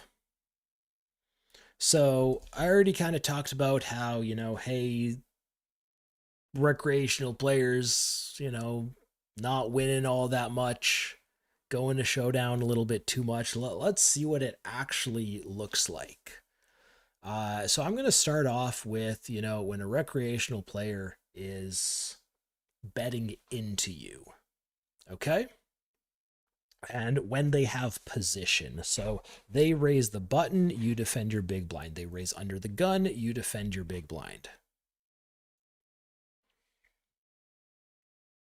Can you assume a rec knows that ranges are different in blind versus blind? I can't. Chabrak. That's what you struggle with on what to expect. Okay, so there are some recreational players, and I think I even pointed one out on stream this past week where his raise ranges were just like literally the same from every position. Yeah, some guys are going to be completely positionally unaware. Lots guys, do have some sense, and we can see, so from the data here, over 190,000 hands across every single recreational player I've ever played against in this pool. We can look at their opening ranges. 18% from under the gun, 21% from MP, 23 from the cutoff, 31 button, 31 small blind. So they're actually like reasonable for like these guys here. They're too tight over here, but they are positionally aware, right? So your average player is at least a little bit positionally aware. Whether any specific player is positionally aware, that you just gotta do your best to decipher on your own. If you're playing on a site with HUDs, HUDs do great. If you're not playing on a site with HUDs, then you just gotta pay attention. If you see somebody, have like 5-3 suited at showdown after they raised under the gun, okay, well, I mean, bare minimum, they're way too loose under the gun. If you're playing against a player who, you've been playing against this guy day in and day out, and you're playing blind versus blind against him, you got position on him, you have the best seat at the table, and like after a week you've never seen him show up with a hand worse than like pocket eights, well then, okay, no, maybe he's just kind of tight from everywhere. This is showing you a bunch of averages. There is a decent amount of variability in what recreational players do, but I can just only tell you like how they trend. I mean, I can actually tell you a lot more, but from this analysis right here, I can show you how they trend. Okay, so a recreational player has raised you and they're starting to barrel.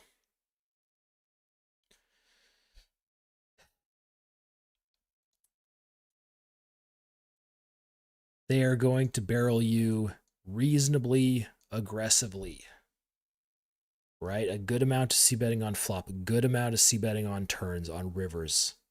It's there.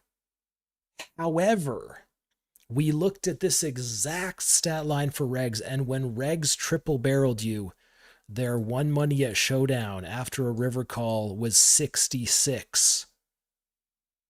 When a recreational player does it, it's 56, which means they're barreling with you. They're barreling you with a lot more bluffs. The way I would describe it is they're barreling you with a lot more nonsense. It's not a neatly put together, balanced range of, your value bets and their good bluff counterparts.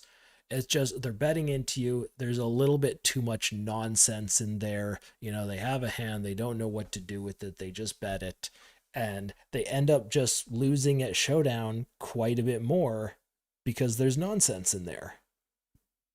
So it should be more profitable for you to call a triple barrel against a recreational player than it is against a reg. And in fact,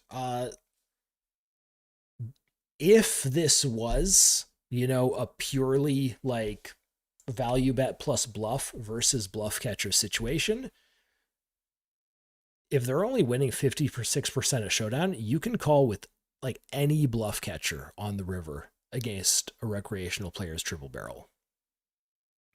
if it was purely that. Now, it isn't purely that. They're going to have thin value bets, they're going to have strong value bets. You have some slow plays that beat even their good value bets. So it's a little bit more complicated than that. But you will make a lot more money calling down recreational players than you will against regs. And I'm also going to jump to this number right here in orange, this 43. And this is when when flop goes check check and a recreational player goes for the delay bet. I'm pretty sure this is more than regs as well. I don't remember, and I don't want to go flip back to it right now, but like I'm pretty sure that's higher too. Bet is probably higher. So yeah, there's a whole bunch of betting, and it's just like a whole bunch of like nonsense stuff, which is wonderful. So you can actually defend pretty well.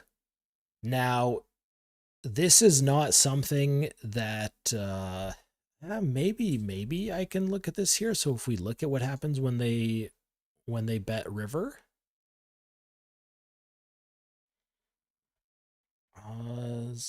here, how does this look? So I have this set up so this just filters by sizes, and there's a lot of different sizes. I used to have less, but then I downloaded certain like report that needed a lot of them, and then I never changed it back. So like none of this is going to be like huge sample size, and it's obviously it's only based on the hands that have been called, but we can see like, okay, what's a common bet size? Like over here, half pot. Half pot is 40% weak. If this is like over a large sample, if this is actually it, you call any bluff catcher against a half pot river bet and you are printing money. You know, hey, if they use this like 80-90%, you know, size a little bit and it's like 62% weak, I mean, that's again the printing money against that. If you're facing three quarters, they're only weak, you know, 38% of the time. You know, at that point, you're not getting amazing pot odds. You know, maybe they're just throwing a bunch of strong hands into their three quarters range. Now, this is a lot of this is going to be noise because I think you need like a much bigger sample size to really get down to, you know, exactly what sizes people are using for you know, various bluffs and various value bets. But it's something that, you know, if you have the hand histories for it, if you've played a million hands in your pool and you want to analyze them, you can grab Hand2Note and you can take a look, and it has the ability to show you, which is super cool.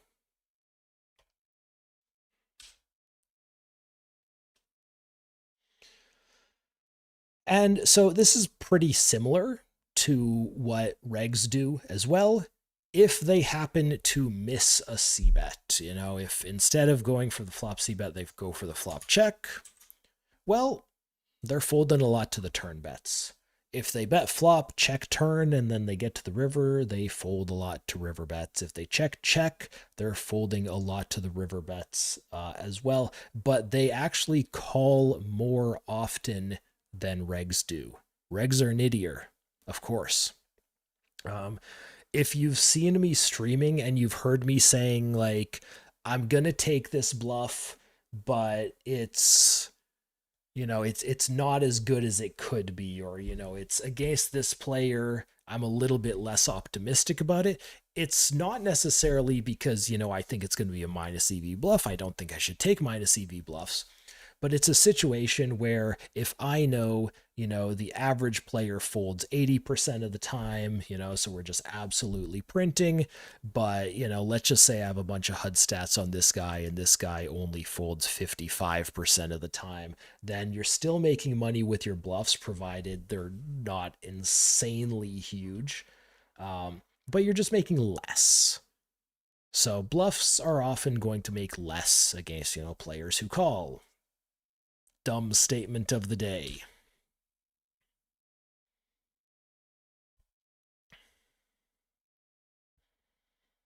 Okay, so this is what happens if regs are barreling into you, or if recreationals are barreling into you. They're going to have a little bit more nonsense in there. You're going to make more money calling these guys down than you are against regs. Um, if they show weakness, they're still going to be weak, but they might hold on a little bit more than regs do. If we go and say, okay, this guy has raised you, he's in position, we've looked at that. What if he raises into you and he is out of position? Quite aggressive here. They're quite aggressive with the bets. And we look at this. We saw this number for regs. When a reg triple barrels you, he's out of position. He was winning 57% of the time, if I remember right. Recreational players are winning less. So we just have solid data here that getting, triple barreled by a recreational player, whether they are in position or out of position, they are going to have more nonsense than the regs do. And then a lot of the other stuff is fairly similar. If they miss c-bets, they are folding often. Yeah, if it goes check, check, they're check folding turn. If they check call on flop, yeah, I guess if they check call on flop, check, check, they're check folding the river. If they bet on flop, check, check, turn, they're folding a lot on the river. If they checked the river, they're folding a lot. Less than regs, but they are still folding a lot, so you still can take these bet sizes. So, and it's kind of weird because usually like things snowball on top of each other, right? So we saw earlier that, a recreational player, their opening ranges pre-flop are actually quite tight. Their VPIP is not tight because they do a lot of calling pre and they also do limping pre, but like when they actually raise, they're kind of tight. A tighter range should indicate a stronger range, and a stronger range should indicate you are getting absolutely wrecked when you're getting barreled into, but that is not the case. The actual case here is, when they're barreling into you, they have a lot of nonsense. They're not checking the correct hands in the correct places. Maybe they're triple barreling second pair for some weird reason, and you just call them down with top pair and you just win. I've also seen some really weird people like check back like flushes and full houses against me, which is just like what's going on here? I don't know. It's so much nonsense, but we're trying to make a little bit of sense of the nonsense. Also, I want to back this up two steps. I want to go back to pre-flop for a second. Because I think this is important. This is something that I've said, previously a whole bunch. Typically, recreational players are very straightforward. They're very obvious. When they raise small pre-flop, they end up having a lot of weak hands. When they raise big pre-flop, they end up having a lot of good hands. And I want to show you this because the data is here. So I'm going to click onto my Steel tab. And here, will this doesn't, I'll just move this down. Okay, so we have some numbers here. This is what happens when recreational players steal on the button. And this HUD is nice, it's fancy. It has breakdown by sizes when they go for essentially a min raise, a 2.5x raise, a 3x raise, and larger. Well, look at this. Look at this. When somebody min raises the button, when a recreational player min raises the button, they are folding to 3-bet 62% of the time. That's a respectable fold. Oh, I can't move this along with it. Okay. I just kind of wanted to center this a little bit more. Let me, whatever. So When they raise for a min raise, they're folding 62% of the time. They're only 4-betting you 4% of the time. That's weak, man. That's very, very weak. When they 3x the button, they are instead folding 30% of the time. They are 4-betting you 12% of the time. If somebody opens the button against you, if a recreational player opens the button for 3x, or I mean, sometimes you even see 4x, then do not 3-bet bluff them. Do not 3-bet your, weakest hands in your range against them. Don't go GTO against them, because they will not fold. They're going to fold 30% of the time when they're supposed to be folding like 60-70% of the time. And they're also going to 4-bet you more aggressively, because all those good hands, they're in the big sizes pre. All the bad hands are in the small sizes pre.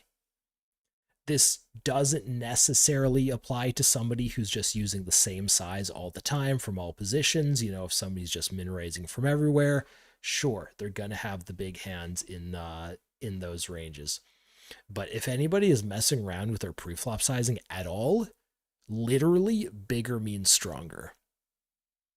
And this is the data is here. This is over 190,000 hands played with every single recreational player I've ever seen in the 100 snap pool. It is there. And of course, the 2.5x is a little bit in between, as it should be.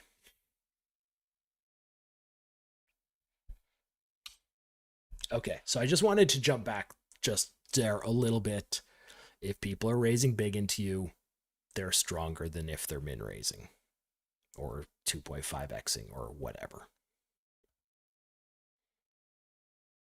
Okay, so back to kind of post flop stuff. Let's, position this here-ish.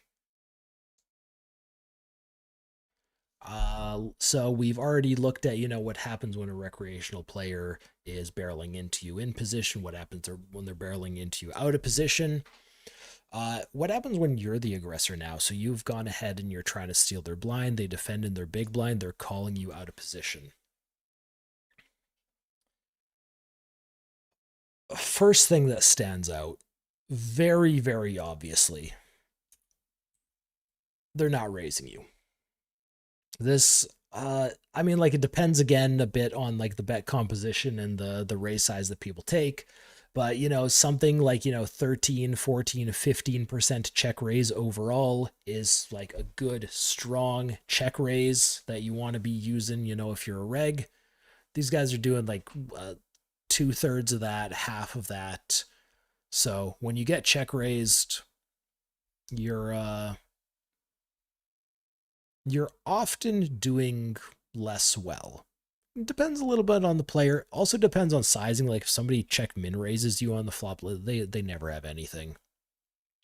But yeah, so you're not getting raised often. Though I actually think they raise turns more aggressively than regs do. And getting raised on turn by a recreational player is scary as hell as well.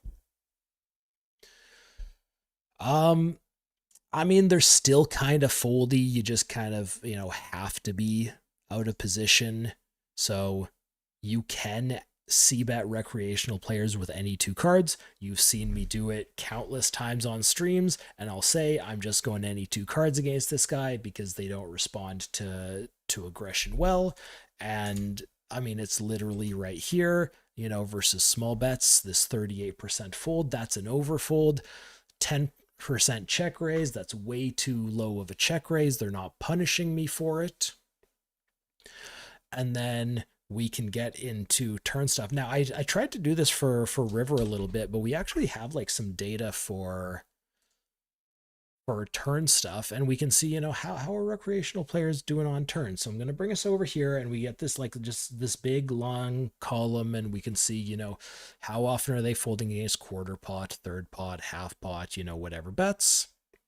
And I actually have these numbers. So if you guys can see this, like this F39, if you're facing a 2/3 pot size bet, if you're betting 2/3, and you get folds at least 39% of the time, you're making money with any two cards. And if you're doing three quarters, it's 43. If you're doing like 85%, it's 46, et cetera, et cetera, et cetera. Um, I don't know. Recreational players are kind of doing okay in their frequencies, right? So you've got things like, they face three quarters, they're only folding 45% of the time. That's very, very close to GTO numbers. But the way that they structure their ranges is they're often just full of, nonsense hands that shouldn't be there. So you still actually do very well barreling them. And yeah, these are all just kind of, very close to where they should be, but it means that when you bet, you're not going to get like the most folds out there, but it also don't start thinking that like, oh my god, these recreational players, they're insanely good at these games, they got their GTO frequencies down. No, that is absolutely not the case. Absolutely, absolutely not the case.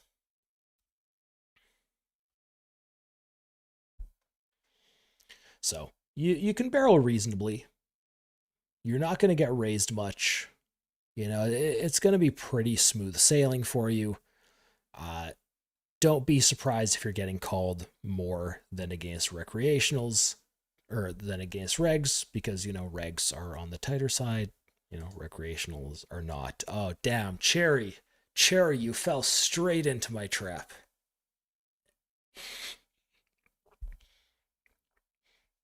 Cherry, it turns out you and we've been the fish the whole time. That's why when I sit out, my games break. I always, I had the suspicion, but now that I've got the data, I know for sure.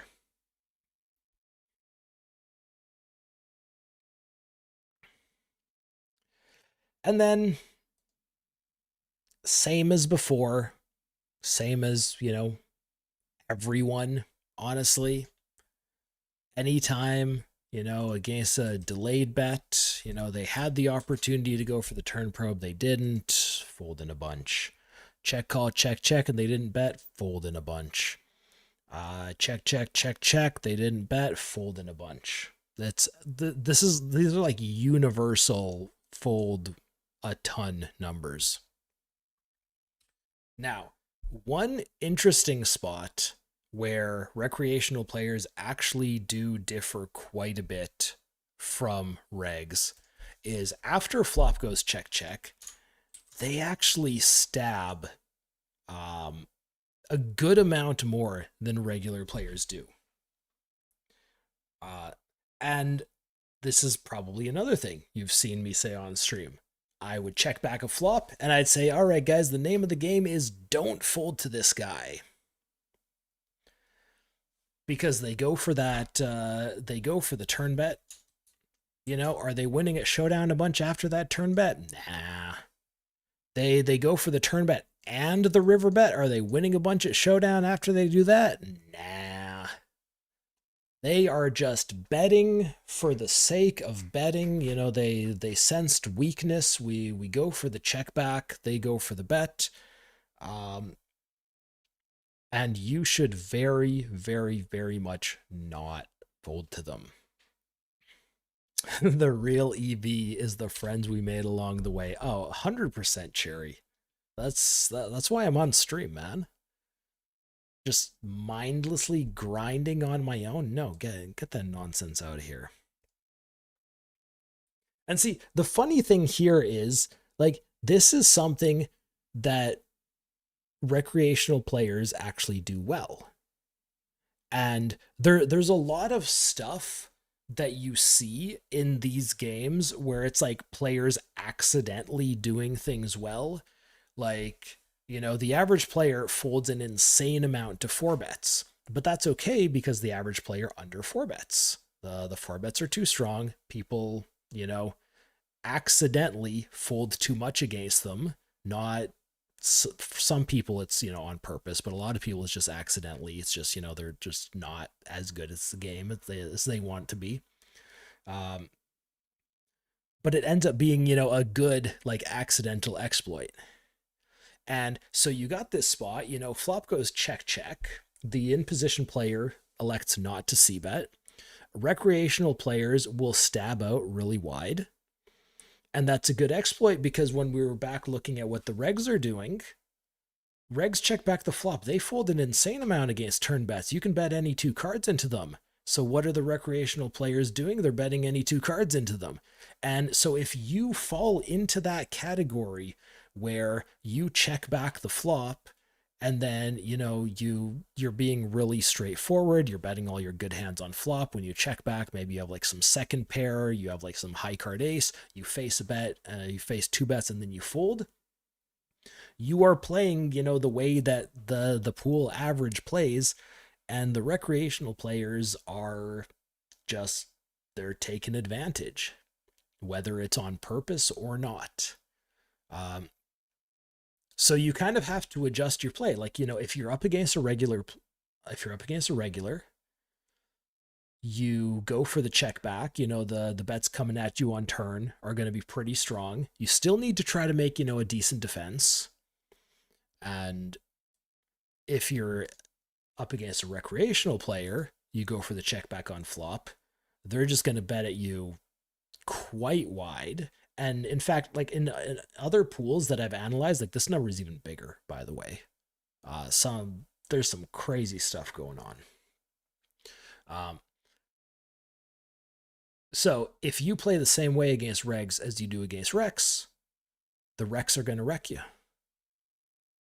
Because what you need to be doing is you get bet into twice. You need to call down with ace high. You need to call down with bottom pair. You need to call down, with whatever the heck it is, because they're just being way, way, way, way, way too liberal.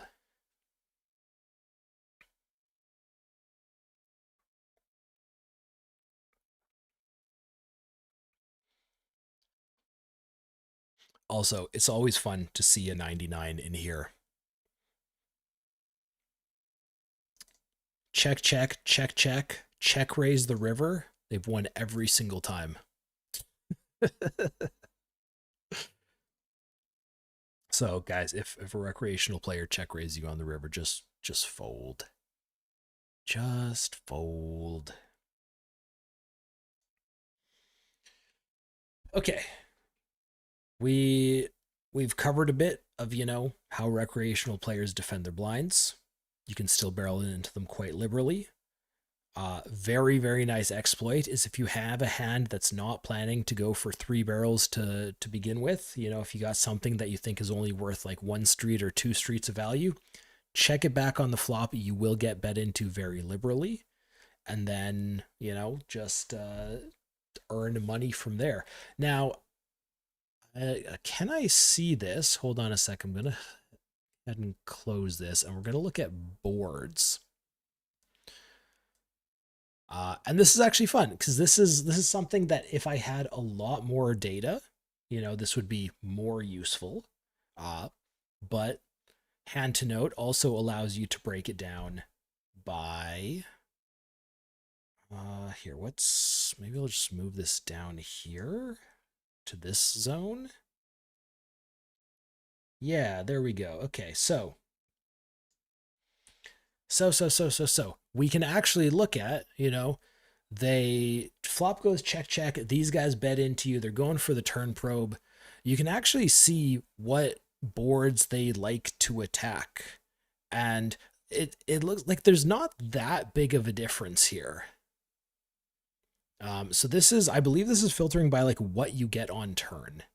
So I actually have other tabs that show like various flop things, but you can see like, if the turn is just like a random blank, they're only leading into 35% of the time, which is, relative to these other numbers, kind of low. So, they're basically saying this turn isn't a scare card. I'm not going to bet it that much. Makes sense. What's some of the higher numbers? Boom, we got 4 flush missed. What kind of nonsense category is this? So this is if you have a monotone flop and the turn is not a 4 flush. Really? That's a category in here? Okay, so if you check back a monotone flop, people are recreational players are betting into you very aggressively. If there's a 4 straight on the turn, this is the highest number here, I think. So if there's 3 to a straight on the flop, you check back, there's 4 to a straight on the turn. This is the most aggressive texture that you will face action on. And it makes sense, you know? No scare card at all. They don't do much betting. The scariest card you could possibly get, lots of betting. And then, you know, there's kind of some stuff in between. Recreational players love fighting for like low card boards. So anytime there's like, a 2, 5, 6, 8 or something like that, you know, you get this blank low card. Their bet frequency is actually quite high. Is there ace on this? I guess that would fall under the category of blank high card, but one thing in my experience is I don't think they attack like boards with aces very often, because it does make sense. Like you go for the check back on flop, you do it with a lot of ace X, and they just expect you to have top pair a bunch. So I think that falls under the blank high card category. But these are like, I'm pretty sure these are categories you can actually set yourself. I've never done it, but you can add or like remove whatever categories. You could probably put like blank, king, queen, or ace.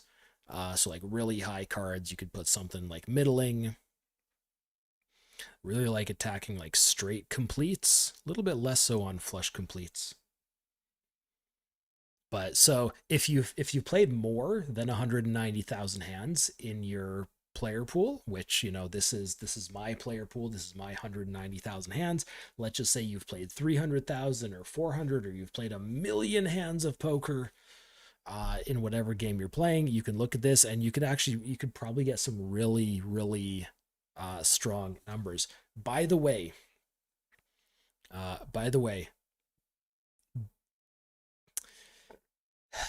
this isn't like the most useful thing because like this includes value hands, but you can see that like whenever they're betting turn, that's this green column right here. This is the action profit in BB per hand. Like this is just printing every time you bet into somebody on the turn. Every time a recreational player bets into somebody on the turn, they are just printing. They do have a little bit of weakness when they are doing it with like the weakest hands in the range. They're losing money with those. So a lot of this stuff is going to come from, I mean, obviously the value hands, but like also a lot of like middling hands. You know, you get 4 to a straight on board and you just bet second pair, and then it goes like check on the river against ace high. Like you can actually see, like you're making a ton of money by betting these turns. And this is actually kind of one I want to go ahead and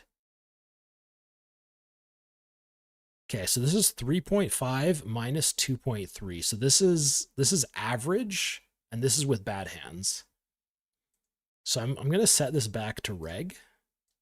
I'm just going to go here and I'm going to apply. And I'm kind of curious. I have no idea what these numbers will look like. I'm just rebuilding the reg pool. I was looking at caller out of position. When they bet turn, they're betting 38% as opposed to the recreational players. I believe it was 44. We can kind of bring this over here. And this is actually kind of funny because regs are making less money than recreational players when they're betting. When they're betting turns. Interesting. We'll go with that. We'll go with interesting.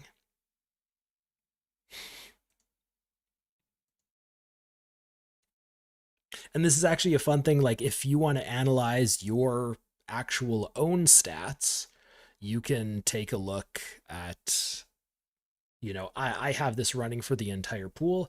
I'm going to click this button for myself. Now, I'm not going to show you, you know, all my stats and everything, but I'm curious about what this looks like. So I'm caller out of position. I'm betting turns about on par with like what other regs are doing. Oh, look at this. Look at this absolute beauty. So first off, I am making a little bit less money than I could on average. However, I am freaking printing with my bluffs. So that would indicate, if I was looking at this and, I'm trying to analyze, a certain player that I'm playing against, I would look at this and say, okay, well, I mean, this guy isn't value betting much. He's just bluffing a hell of a lot after it goes check, check.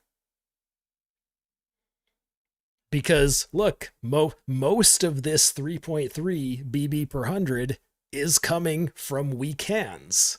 It's coming from the garbage. It's coming from the trash. It's not coming from the really strong hands. So like, I don't know, am I trappy? Am I going for the check calls with the good hands? Am I going for the check raises with the good hands? I mean, that is up for you guys to decide. But I'm actually making money on my bluffs, so that's kind of fun.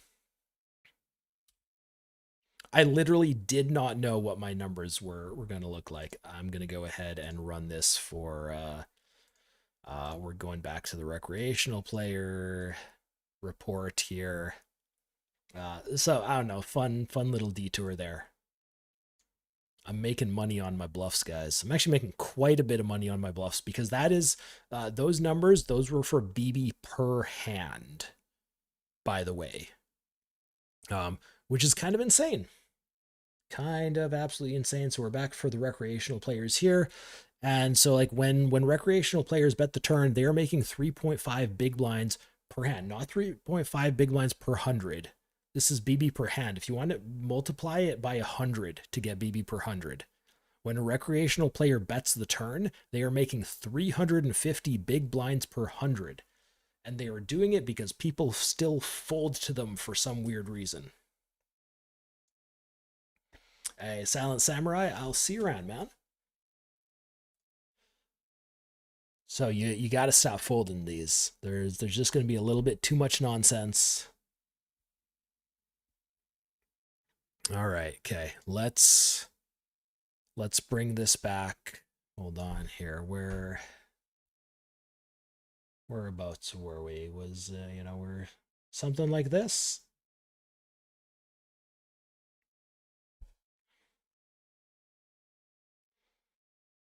How many 200 and 500 hands do I have now? I want to say somewhere between 1 and 200,000 for 200 and probably less than 50K for 500. Best guesses. So I could do like a reasonable analysis on the 200 games. There'd be a lot of noise in the 500 games, but here's the thing. So I'm doing this one here is specifically for 100 L games. And that means this is how 100 L players in this pool play. But like if we're just looking for like, generalized leaks, I have like all my 8 hands in a different database. I could run this pool analysis to include all 100 L hands, all 200, all 200 snap, all 500, and then I would have a bigger sample. Um, the numbers would be, obviously accurate for the entire pool, but they would be, less accurate for specifically, like it would reflect less exactly how a 100 L player plays, and it would be less accurate for how a specific 500 L player plays, but it would be more accurate as a broad average player. um, and I mean that's kind of what you do with a lot of stats, right? So if I don't have a lot of stats on a certain player, then I look at, okay, well, I don't know if he's folding a lot to river bets, but I do know he's overfolding to flop bets a little bit. Flop bets, that's a much more common spot than river bets. I know this guy is folding too much to four bets. I know he's folding too much to delayed bets. Oh, so what are the odds that he's defending rivers correctly? He's probably overfolding that spot too. So like even if you don't have a specific stat, you can kind of look at the general overall way that they play, and you can make assumptions. And just doing that over a huge sample of hands from 500, 200, 100, I have I have like maybe 1,001K hands as well. Could throw those in there. Um, you could get some, decent general data.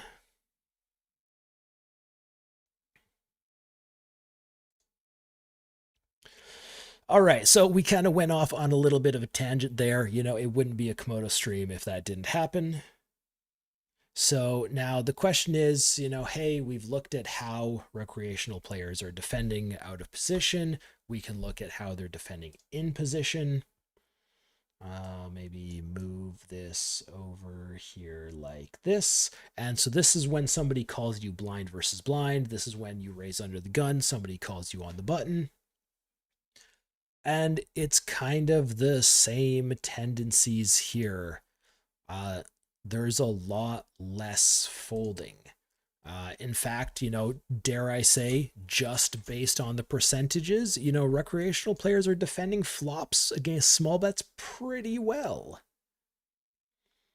They're defending, yeah. They're purely from a percentages standpoint, which we know does not tell the whole story. They're doing a reasonable job at defending. Now, I'm curious about what happens when I press this turn button. And then we go over here. We start looking, at what happens. Suddenly you get to the turn, you're barreling into them. They're actually overcalling against some turn bets here. They're overcalling against some turn bets here. Small turn bets, they're overcalling. So, other than like a B67, which is kind of just like right in the middle here, they're just like overcalling against any size. So it is good to be sticky in position. Recreational players are sticky in position. And this is something that, again, trends with the same things that we've been seeing all along. And it also trends with, how players usually play. You get to be a lot stickier in position. Position is very valuable. You're also usually defending, more reasonable ranges in position than you are out, because you're not getting that big blind discount necessarily. Now, the one thing that I talked about when we were looking, I talked about a lot of things. One of the things I talked about when we were looking at how the regs play is we were looking at this exact spot, and we were saying when the regs check back a flop, how often are they folding turns? And we were looking at this, and this is actually, we've got a little thing here for check, and then looking how they react versus sizes. Recreational players also calling a lot more here, but still, we looked at these spots in GTO Wizard. When you're facing a turn bet for like a B33, when you're facing that small turn bet, you need to be defending you can only fold like between 20 and 25% of the time. Like max. But even like the recreational players who are calling a heck of a lot are still folding 40. So you're going to be making less money against the recreationals with your bluffs than you are against the regs. The regs fold number here was like 51. Is insane, guys. Jeez, just have some self-respect. Click the call button. I say that as, my stats probably look the same. I'm a nit. But yeah, so you still have this absolutely massive overfold.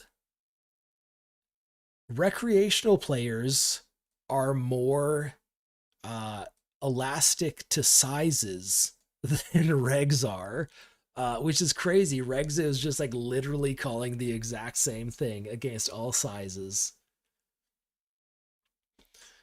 But there's still a lot of money to be made. If you're up against, any type of player, they call you in position, flop goes check, you can bet into them with any two cards on the turn.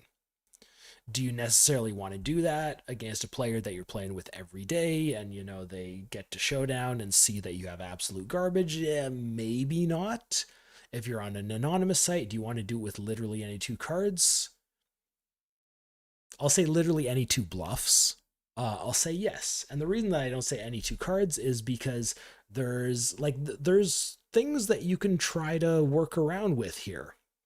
So flop goes check check. You know players overfold massively to bets on turn. That's wonderful. What if instead? Oh, I think I broke my program. Abort? Oh my god. Retry? Ignore? Abort? Stand by, ladies and gentlemen. We are having technical difficulties. So this is yeah, G Inc crashed. I get that. Just let me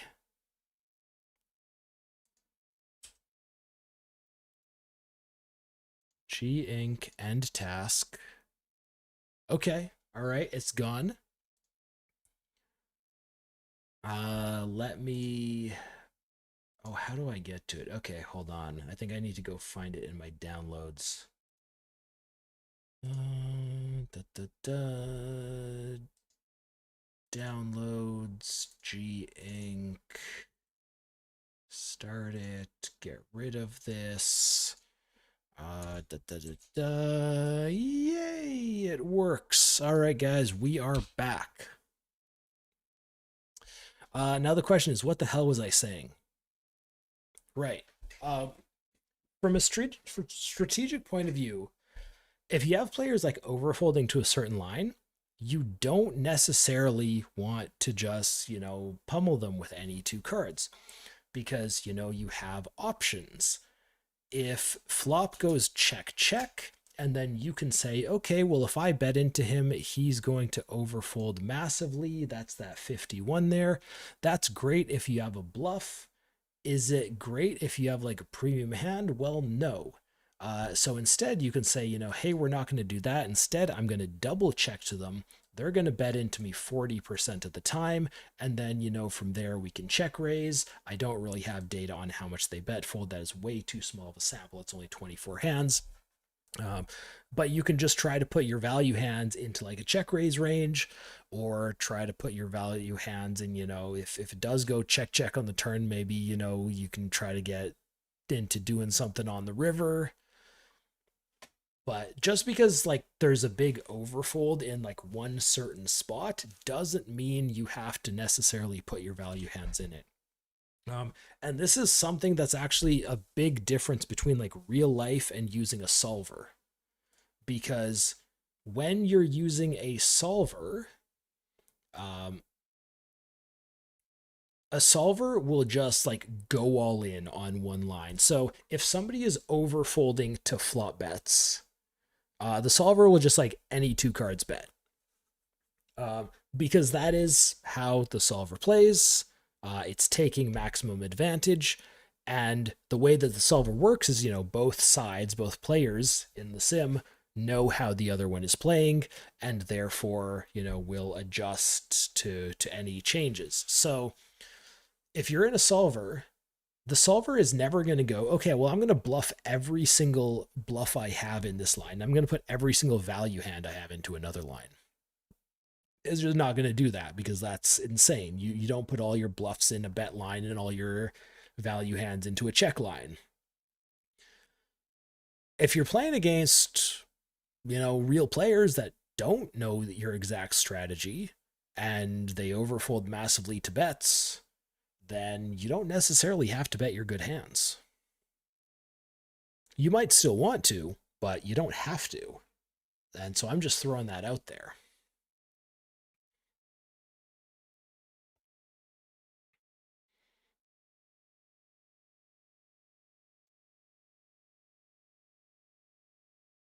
Okay. Okay. So we have a lot of the same tendencies that regs have. There's a lot less folding. There's a little bit more.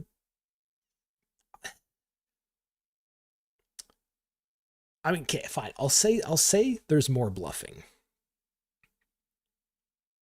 But like I don't really want to say that there's more bluffing. What I want to say is there's a lot more betting with nonsense. because when I think about bluffing in my mind, it's like a structured things. You choose like proper combos to do it with. You think about blockers, which obviously, like, bluffing is just like a general term, but recreational players will just bet into you with a whole bunch of just like absolute nonsense, uh, which is fun. It's very much fun, and regs should stop folding to it. They would be richer if they did. Now,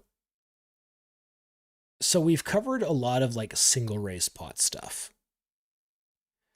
I purposely didn't cover uh I purposely didn't cover like 3-bet pots and 4-bet pots for regs. Simply because, it's not something I had a huge sample size on.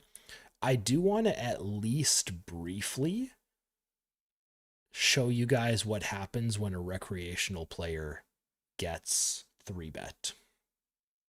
So we already looked at this tab, or I think we did. This is the opening ranges, how they react to 3-bets. We know that they don't fold.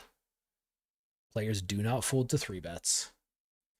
But I wanted to show you, I guess you can kind of see it here at the bottom. We got kind of this stuff over here. So this is like the post-flop stuff in the 3-bet pots. And so here you can see, like, if a recreational player is out of position, if they're in position, just generally what they're doing. And I want to just point out here, when a recreational player is in position, there is so much raising. It's also, quite a bit of raising here. A little bit light on the raises out of position on the flop. You can be a lot more aggressive with the raises on the flop. But so there's a they just get into a 3-bet pot and just like something clicks and it's like, okay, this is a big pot. I got to fight for it now. And there are so many times like you go for a c-bet in a 3-bet pot and you get like min raised or something. If you guys watched the stream yesterday, what was the guy's name? Like Joe Poker or something like that? Yeah, the guy that we were playing against at the end of the stream. And like that guy, you get him into a 3-bet pot and he was like donking into everything. He was raising like every single opportunity he had. He was also sun running. He was up like 5 buy-ins maybe 4 buy-ins by the time I left because I took one from him.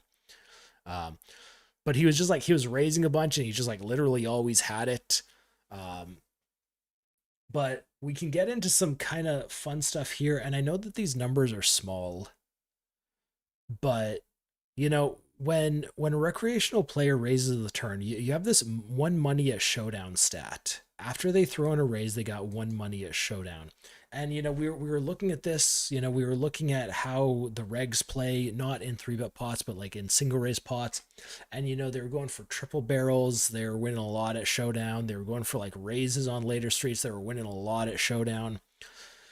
Recreational players, they go for the turn raise, which is usually going to be like a turn check shove, a good amount of the time. They're only winning a third of the time. Actually, this is in position. They're only winning a third of the time here. Let's make that a box. Out of position, 36%. They're winning like just over a third of the time. Which, some of that is going to be, of course, you're going for the raise, you're folding out bluffs, you're just running into better things. But like that is, imagine going for the raise on the turn and only winning a third of the time. Like if you're value heavy, if let's just say half your check raising range is sets, well then you should be winning this at least half the time, right? Joe is a fun guy, new master. Yes, he was. And he actually he wrecked me in a lot of pots until the very last one. Yeah. I mean, he was sticking around and he was hitting cards. It was very fun.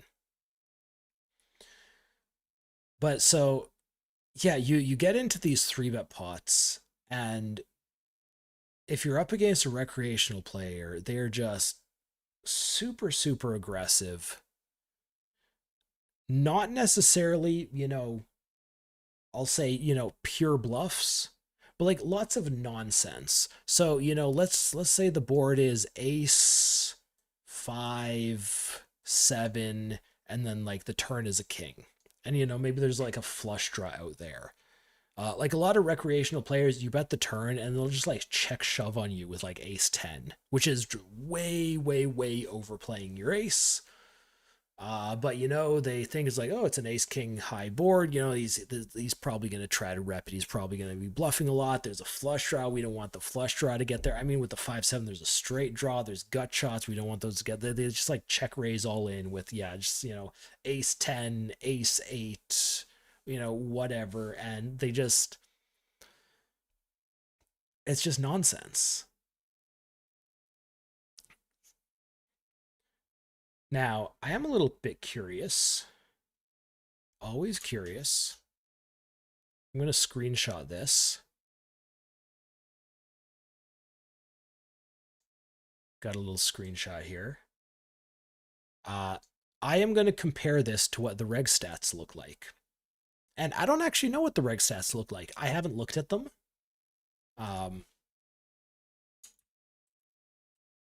I'm curious, okay? And so this is part of it. A lot of this stuff has just been kind of me guiding you through this. Like, I know I've done this before. I very much know that, people overfold these certain spots. When people raise these spots, they just have the nuts all the time. I know people are I have done this before. Most of the spots, this has just been like kind of me guiding you through it. A lot of the stuff's like we were looking at the breakdown for the turn probes, by board texture. I didn't know that going into this. This is we are learning something together.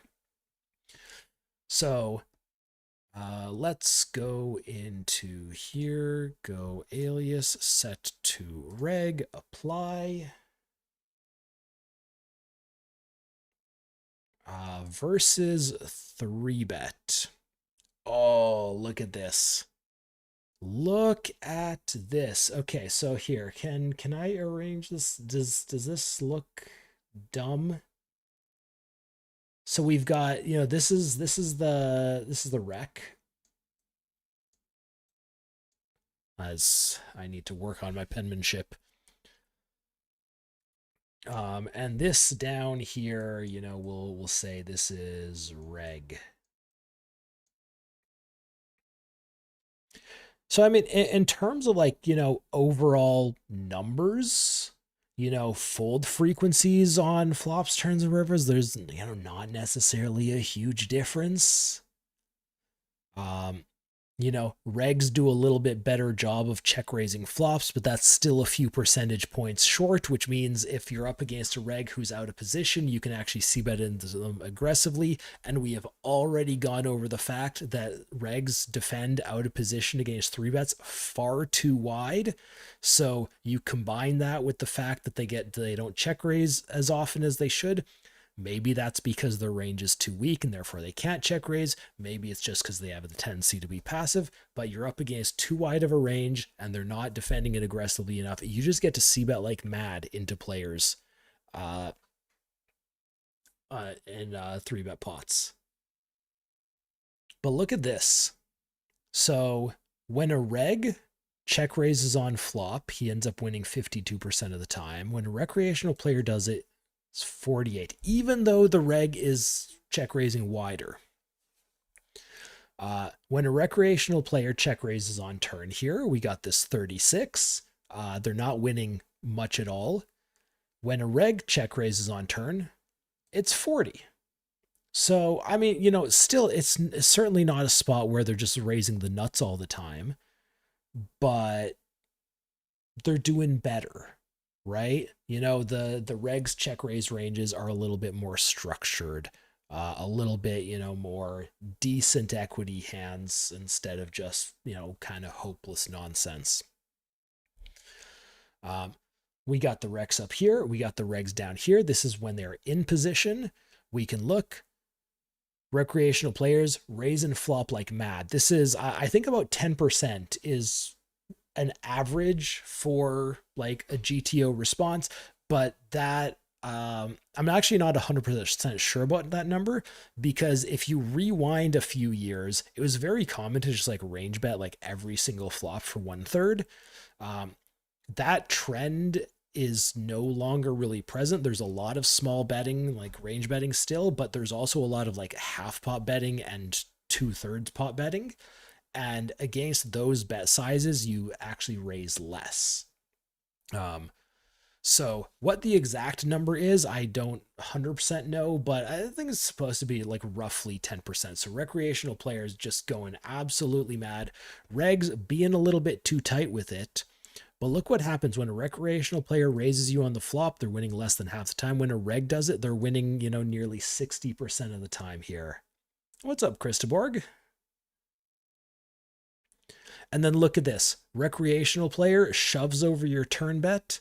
It's a small sample thing. Or actually, I don't know what the sample is. I think we're on like 300 and something, because I colored over the line there. I don't expect you guys to be looking at sample sizes here. I just have them there for my reference, and I understand they are in very small text. But when a reg raises you on turn in a 3-bet pot, oh, look at that difference. 56% of the time he's winning at showdown after that raise, compared to the recreational, who's winning 34. That is a lot more winning, and that's because the regs ranges are stronger. The recreationals ranges are just kind of filled with a little bit of nonsense, little bit of, value hands that are going too thin, bluffs that are a little bit too hopeless. And also, if you do get to a river in a 3-bet pot, and for some reason, it's not just like an all-in situation, well, if a recreational player raises you, they're winning every time. If a reg raises you, they're winning nearly every time. So at low stakes, guys, if anyone raises your river bet in a 3-bet pot, just get out, man. Just oof. Absolutely get out of there. So we got a nice little comparison. Regs strong, Rex little bit of nonsense.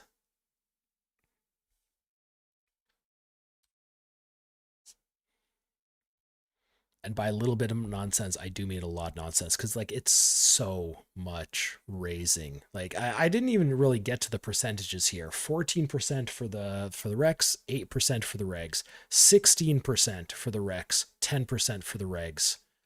River, that matters less, because usually River is just all in.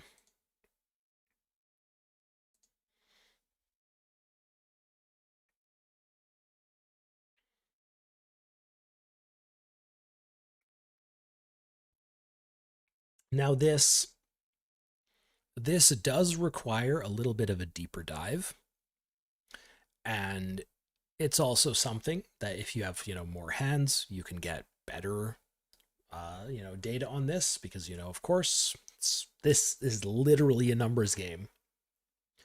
More data is always better, but the question is at this point is what's happening on the river. Now, you have recreational players raising turns very aggressively with lots of nonsense in there. Does that mean they're slow playing their hands until the river? If they have a set, are they just going check, call, check, call, check, call? Or call, call, call, whatever it may be. What are they doing with their 2-pair? What are they doing with their straights?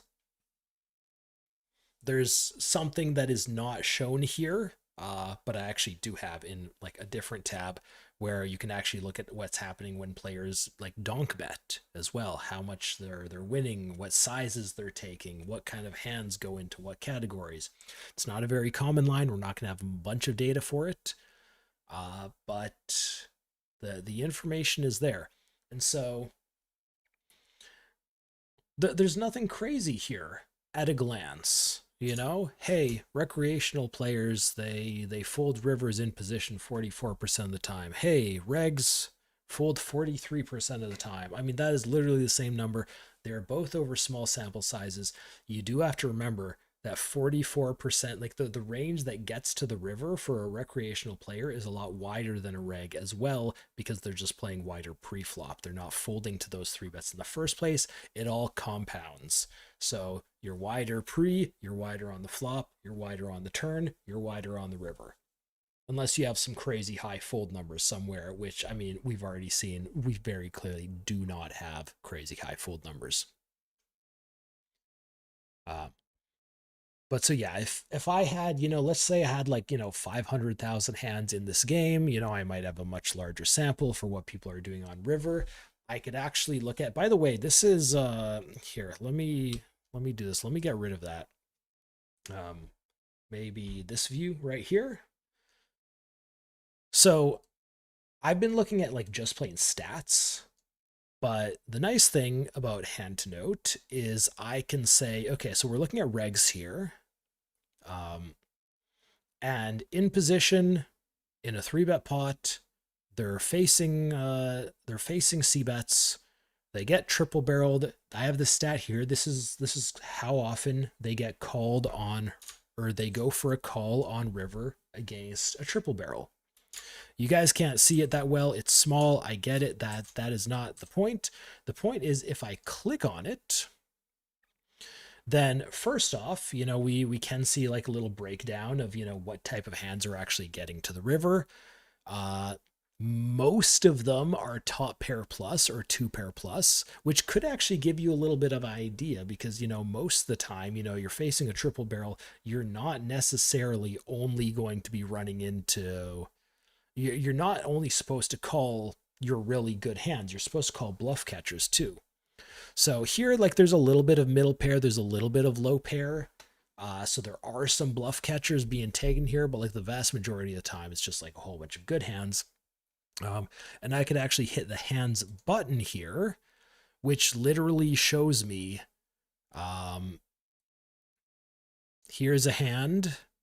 This is between Jerix and A-Rod, and I'm here and Cherry is here. And if I want to take a deeper look into like, we saw the number, great, we have a number. Well, what's behind the number? So these are literally all the hands in the database that match this spot. And you can look at all the hands for various turn spots, for various river spots, for calls, for raises. You can't look at them for folds unless you're looking at your own stats, because you don't know what people are folding. I can go here and go for range. I can click 2-pair, and this will show me all hands where somebody has 2-pair plus. I can look at all hands where somebody had a low pair. Or, what is this 1% of missed trash? This is one hand. Oh, hold on. Let me just expand this a little bit. This is one hand.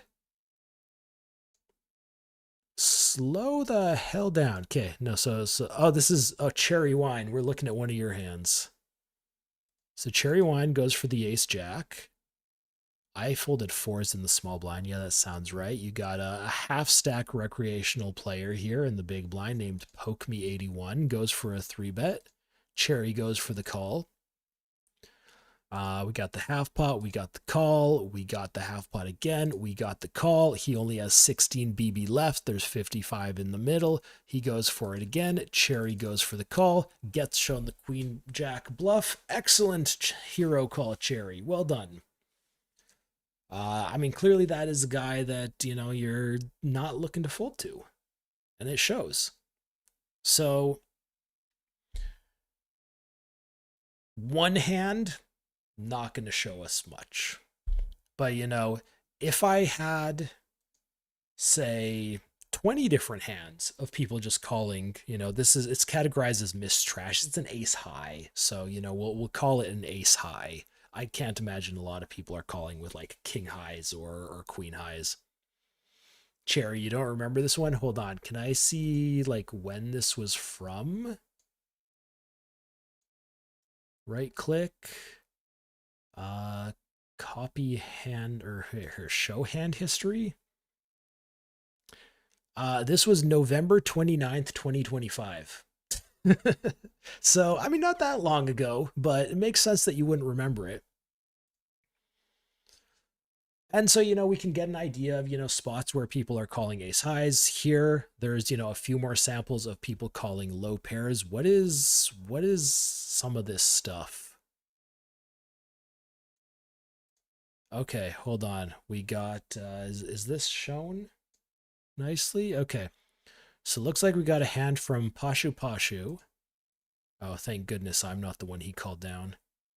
Okay, so this guy just like little mini three bets here. So I mean this is a recreational player, of course. He bets like half-ish pot on the 10-8-7. Pashu Pashu's got the 8. He bets about half-ish pot again. We got a call. The queen pairs. He goes 25. He's sized up a little bit. He's not going for the half pot again, but Pashu Pashu just clicks call. And so this is how Pashu Pashu plays against a recreational player. Not folding, which is we've seen from this entire analysis. Pashu Pashu, well done. And did he end up winning? No, he didn't. Okay, maybe not well done, but yeah. So he calls down the triple barrel. He runs into something good. Something that you can do here, and this is actually something that I haven't experimented with. Um, can you do it in this? Hold on. Okay, so we're just looking at the we're looking to set up the pool analysis. I mean, like we can like filter for like certain stats and like stat formulas. So you can filter for like really specific things. You can exclude players. You can set players by marker. Okay, so this isn't something that you can do in general by just running this report. However, um, I know that when you import hands and make a database, there is a checkbox to exclude hands of reg versus fish. Never folding to cherry. Oh, Christopher, never, never, never, never. Um, I also know when you build stats, in fact, here we could go for, say, like look at the steals, and this is here, this entire box here, this says versus reg only. Because, like, you don't necessarily need to know how a player like reacts when they raise 2.5x on the button and a recreational player in the big line makes a 5. Like they're just going to call or 4-bet like literally everything. There's no folding, no problem there. You don't need to see that stat. So if you're trying to get a read on, one of your fellow regs, then you can kind of look at this and you can see exactly how they play against other regs. So you can actually set it up in a way. You can set up any stat in this to just have like a versus reg, just like checkbox ticked. So if I wanted to run, okay, what's the average player doing when they're c betting? Well, they're c betting 64% on the flop. Yeah, great. Um, Fun fact, there's also the stat here that is verse user. This is me. People c-bet me less than they do the average player. I am taking that as a sign of respect. They don't want to c-bet me as much because maybe I'm gonna fight back a little bit more. But yay, they c-bet me a little bit less than the average player. I get a little bit of an easier ride on flop, or they just size up against me and use a bit more of a polar size, not using small sizes with any two cards because maybe I defend a little bit better than that. Who knows? Who knows?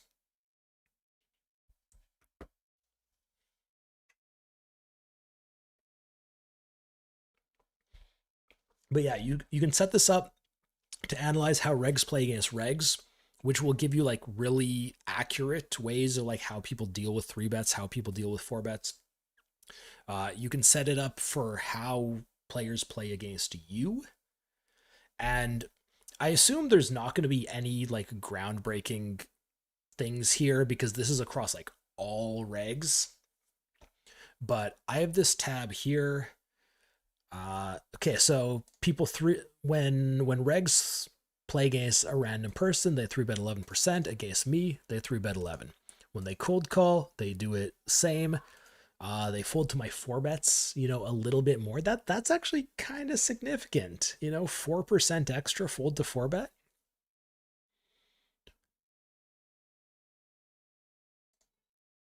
They're shoving against me a little bit more pre-sure. They're squeezing me a little bit more. Oh, that's fun.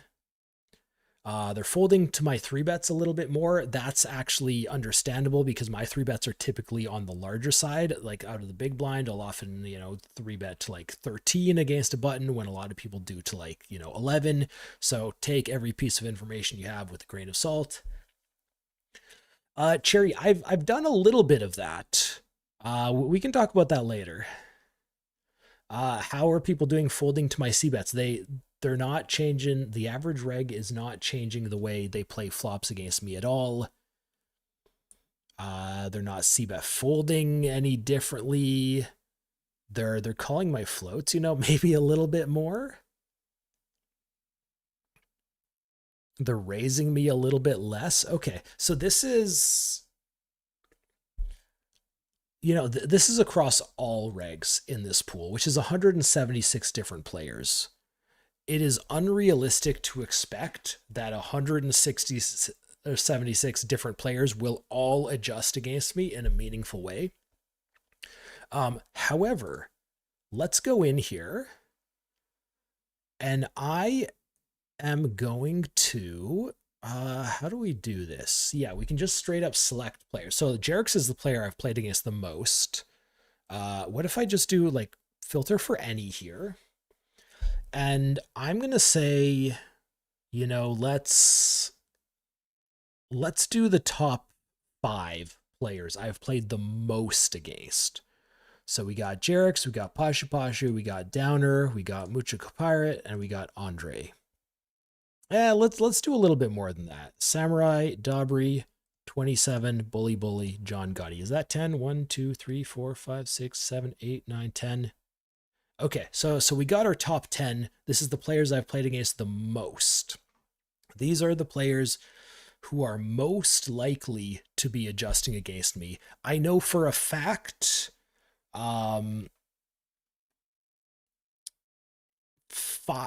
6 of these players watch my stream. I know for a fact. Cherry, do you want me to include you? You are down here. Where are you?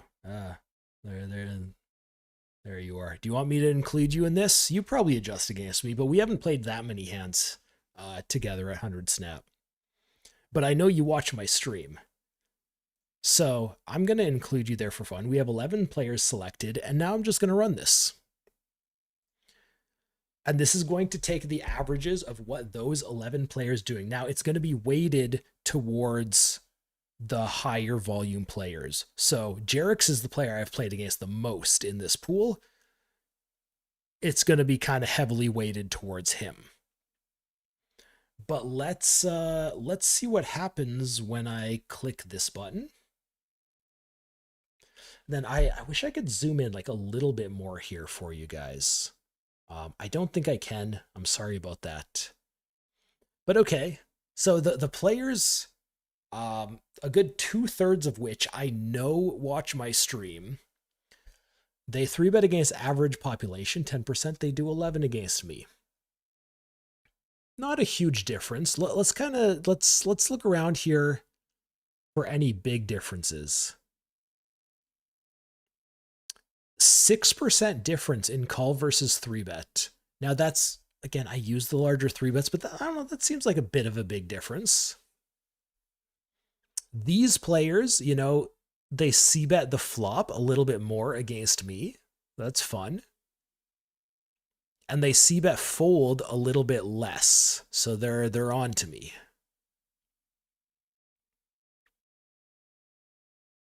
Maybe float into me like a little bit less. And I mean, this is just like a quick little, little common stats. So, like if I really wanted to get into this, let's click this button. Let's see. Where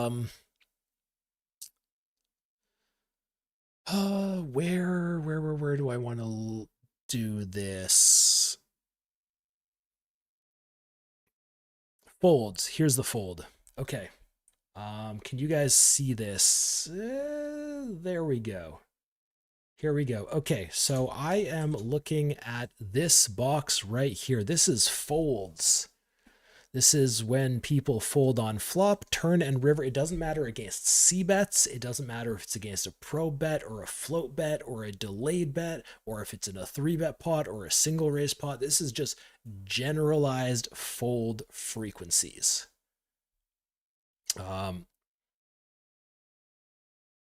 Of those 11 players, I'm going to go ahead and click fold river. And then I'm going to bring this over. No, let's kind of change our view to this one. Fold river stat. This is a 5% difference between when I bet compared to when somebody else bets. I get more folds on the river. Is this an accurate data point? I mean, maybe not. I bet big.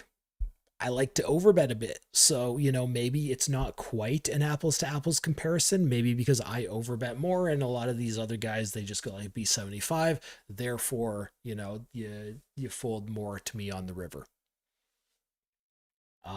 We can absolutely do a deeper dive into that, but I'm not going to do that right now. This is just kind of, we're into the curiosity portion of this stream. What about here? Let's go back to this. What about raises? Oh, we have raises here in single raised pots.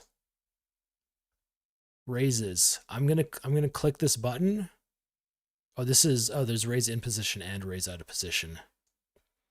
So the question is, how often am I getting check raised by these players compared to average population? So when they're out of position, check raise flop. Ooh, okay. Okay. Average 9.1 versus me 8.6. Maybe a little bit less. What about when you're in position? Ooh, very much less. What about check raise turns? Less. Raise turn in position, very much less. It's almost like you guys know I like to barrel. Do they check raise rivers? Yeah, a little bit less. What about raising rivers in position? That one's roughly on point. So, if anything, this could be you guys exploiting me because that, I like to barrel a little bit sometimes. It could be you guys going for thinking I'm a station against raises and just like not raising me as much. But what I'm seeing from this is I'm just getting to realize equity more. So that is 100% win for me. By the way, Cherry, obviously you have like the hands that you've played are different to the hands that I've played. We played a lot of hands together, but you have a bunch that you've played than I haven't. So if you run, reports like this, you are going to get, probably at least slightly different numbers than I do. Like you can go grab Hand2Note. It's got a free trial, load your hands in, see what it comes up with. And then actually we could compare at the end. Like if you want to do an analysis and see where our numbers end up.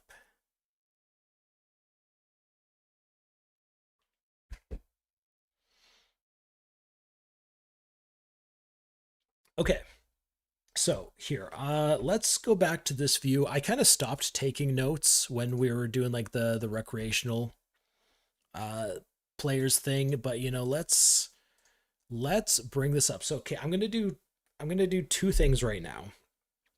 I'm going to summarize a lot of the stuff that we saw here because I've literally been talking for over 3 hours.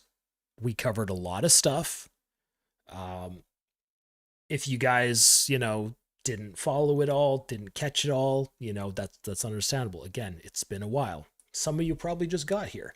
So I'm gonna like do my best to write, kind of the conclusions that we came to, because the point of this is to analyze the pool. We analyze how the regs play, we analyze how the recreationals play, and we're going to try our best now to use this information against our opponents.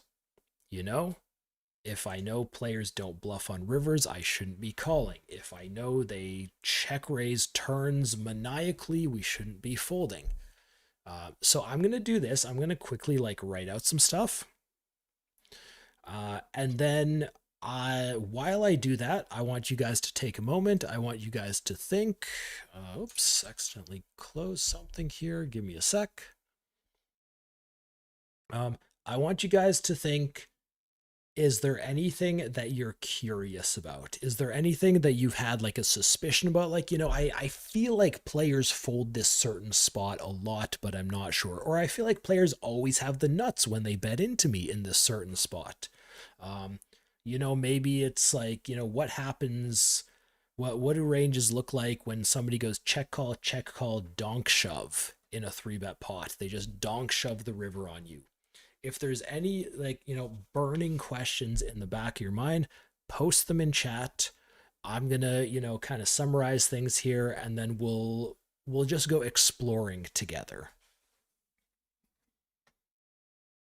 And actually, whether or not you do the donk shove question, I'm gonna do that one anyways. So, like, what did we have here? So here, 100 snap pool analysis. So we had the stuff for regs. So we got pre-flop, we got post-flop.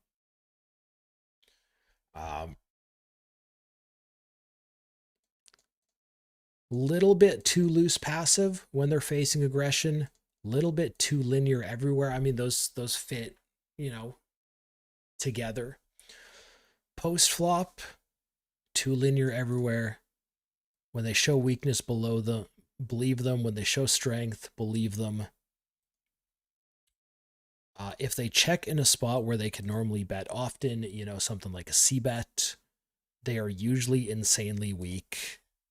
And you can bet into them extremely wide. So somebody misses a reg, misses a c-bet, checks back the flop, you can bet into them with any 2 cards. Temper yourself maybe a little bit if it's somebody you play with on a regular basis, but yeah, you can be stabbing. Somebody misses a turn c-bet into you, you can stab into them. Somebody misses a river c-bet, you can stab into them. It's wonderful. Rex. Recreational players are a little bit more interesting. And remember, these are just like overall averages, right? So some are going to be crazy loose, some are going to be crazy tight, but these are the averages. They have tight raise ranges,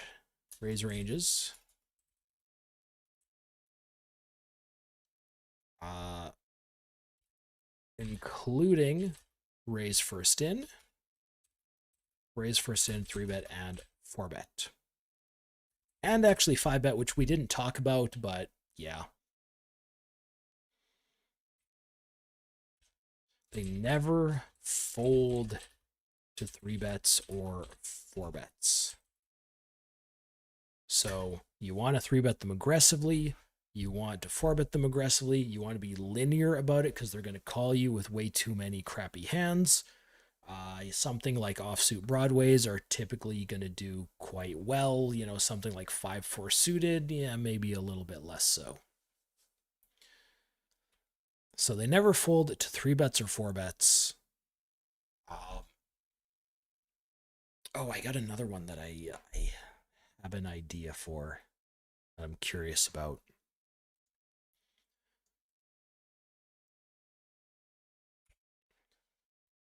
So this is pre-flop, I mean, pre-flop is super, super simple. They're just, loose passive. And we got to keep in mind, we didn't look at any like limp stats, but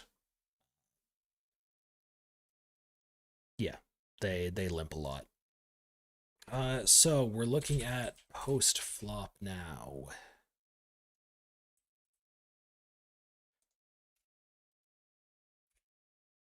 So post flop, they fold a lot less than regs, but still enough to barrel them liberally.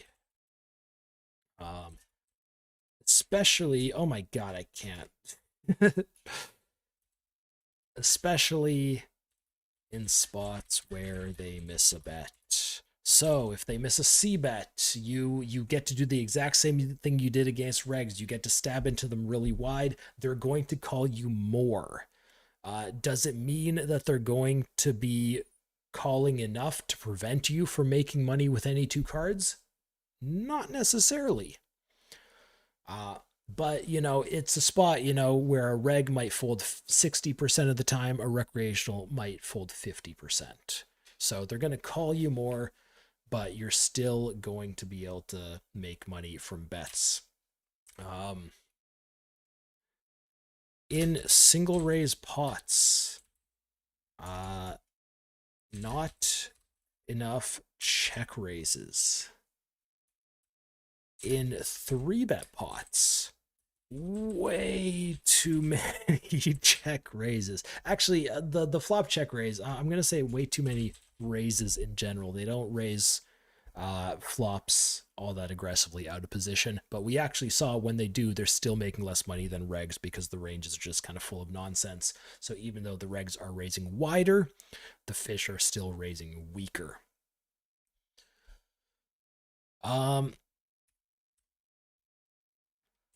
They barrel more bluffs / nonsense than regs. Calling down is more profitable than versus regs. So we saw this. We saw the one money at showdown numbers. We saw the frequencies. Recreational players, they just love to click bet a lot, especially like out of position. They do a heck of a lot of betting. There's a lot of good stuff in there. There's a lot of nonsense in there. And we've seen also, yeah, I mean, this kind of fits in with the last point, but if you check, they will bet into you. Now, this is, obviously, there's a lot of situations. It's true for most of them, honestly.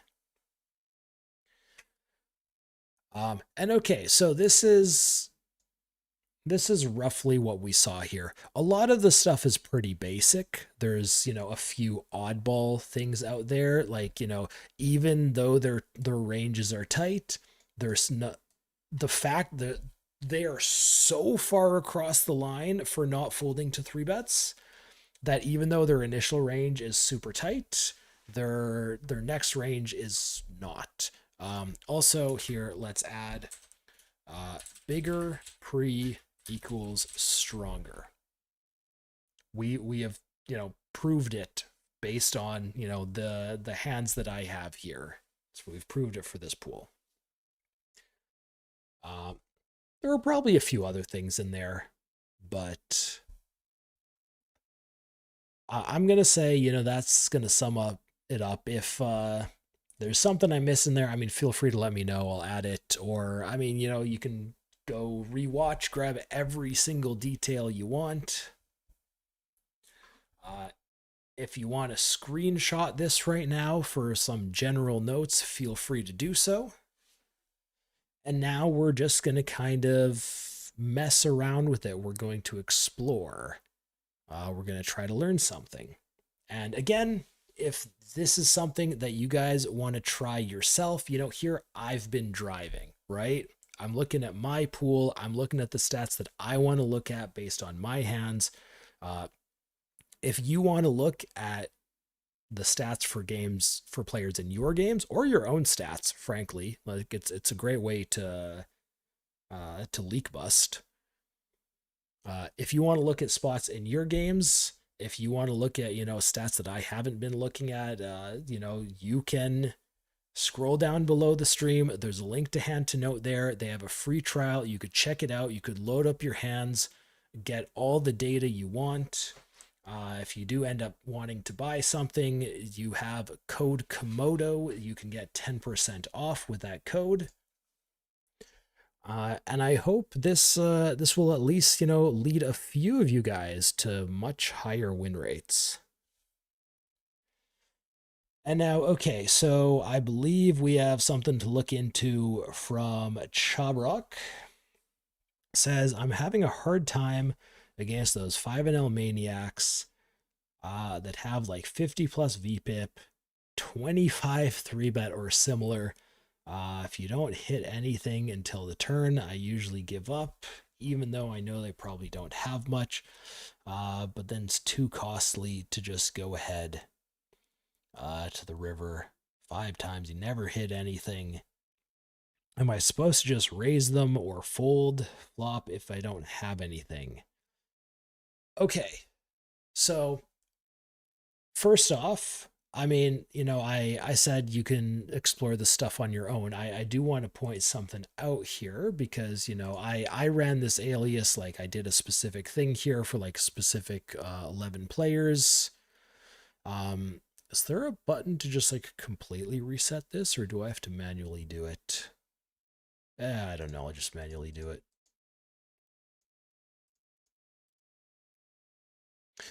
Okay, so one thing that you can actually do here is like if you want to get down into the stats, I'm gonna like properly answer your question, by the way, but if you want to like get into the stats, you can go in here and you can literally filter for players between 50 and 100 VPIP. Which in my games, that is 1,100 players. We've played 27,000 hands with them. And then I could just go, click run report. Takes a few seconds, see what this spits out. High VPIP players are a lot of fun. They are losing at an average of 110 big blinds per 100. Very, very fun. And you can look up a whole bunch of stats, and I could go in here and I could say, okay, well, what about when they're barreling me? Are they winning at showdown a lot? No, they're winning at showdown 35% of the time. It's a small sample thing, it's the info that I have, but like they're barreling a lot. Their ranges are super wide. They have a whole bunch of stuff. Are they actually winning when they triple? And the answer is no. We can go here, say they're out of position. Same thing, a little bit more of a reasonable number, but they're not winning at showdown. Say in 3-bet pots, when they triple barrel you, you got this little number here. Are they winning? No. In position, apparently they are. Very much need a larger sample for that. So if you wanted to take this from an analysis point of view, that's how you do it. And then of course, you can always, click here, you can get this pop up here. You can say, you can look at every single hand that these 50 plus VPIP players have played and they've triple barreled, and you can see all the ones that they're losing. So fun stuff to be done there. Guess middle pair or something is enough to go ahead and call them out. It is. It really is. Like there's so much nonsense here. Let me see if I can find this. I don't know how long ago this was. Content, shorts. I have a few shorts where I'm like calling people down with like 4th pair.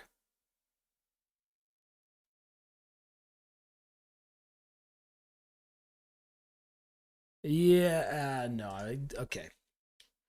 But yeah, so okay, a couple things that I want to say. First off, if players are being absolutely maniacal, if they're just betting, if they're three betting so much their VPIP is crazy high, they're going to have nothing most of the time.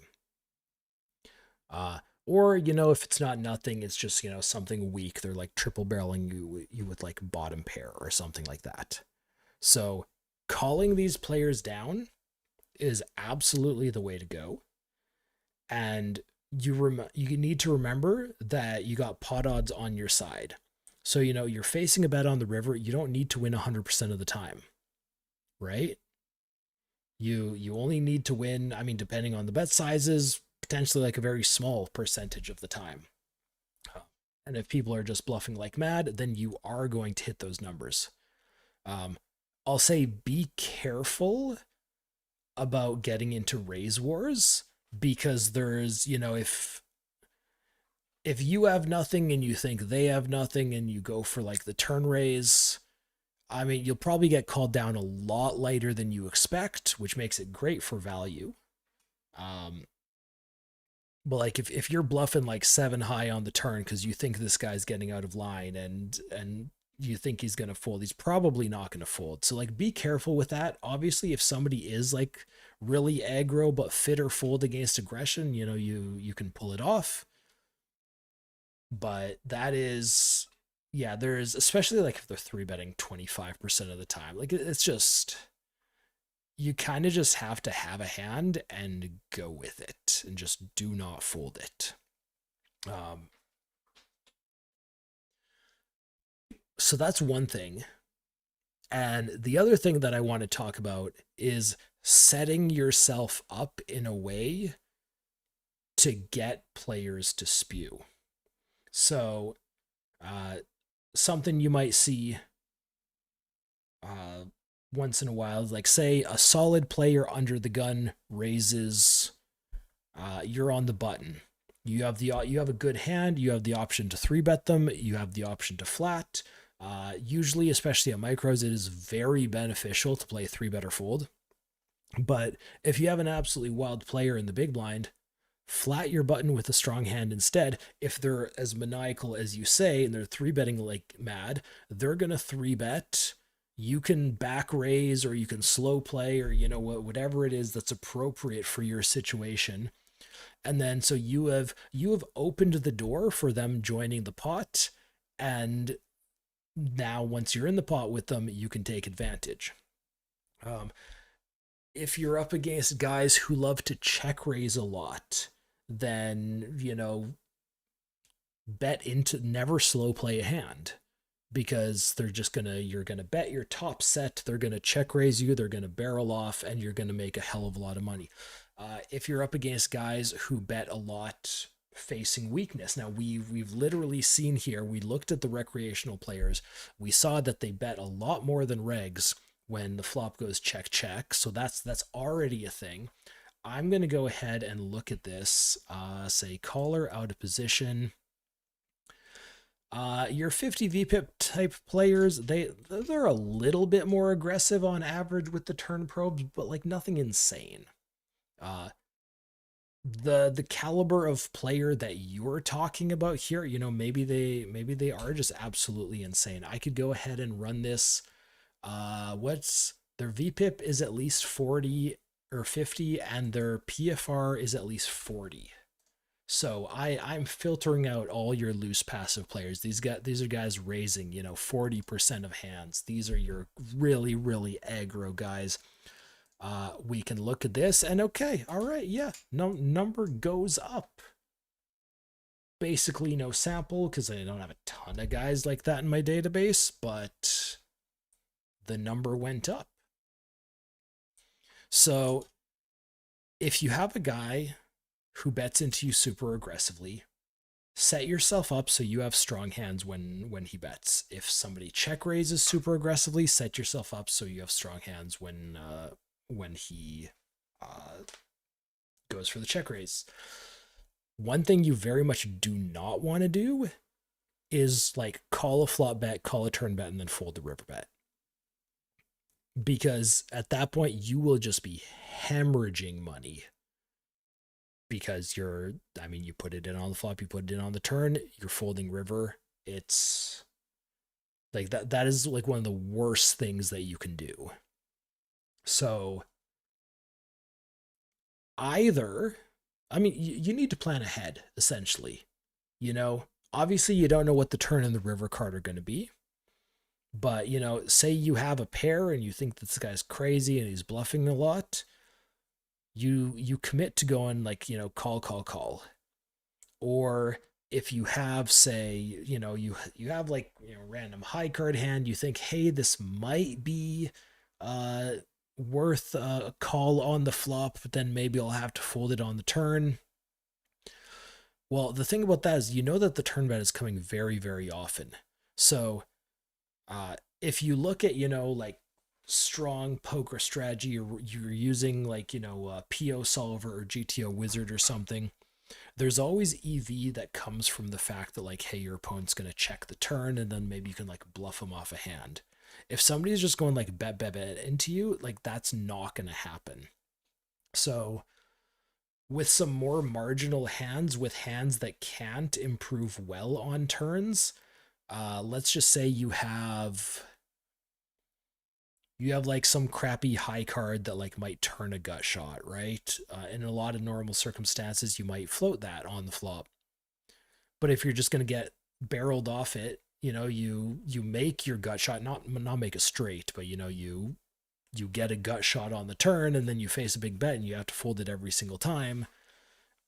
Like that is a recipe for disaster. So you got to kind of plan ahead, expect these guys to bet into you very aggressively, and expect them to be bluffing or having nonsense a lot.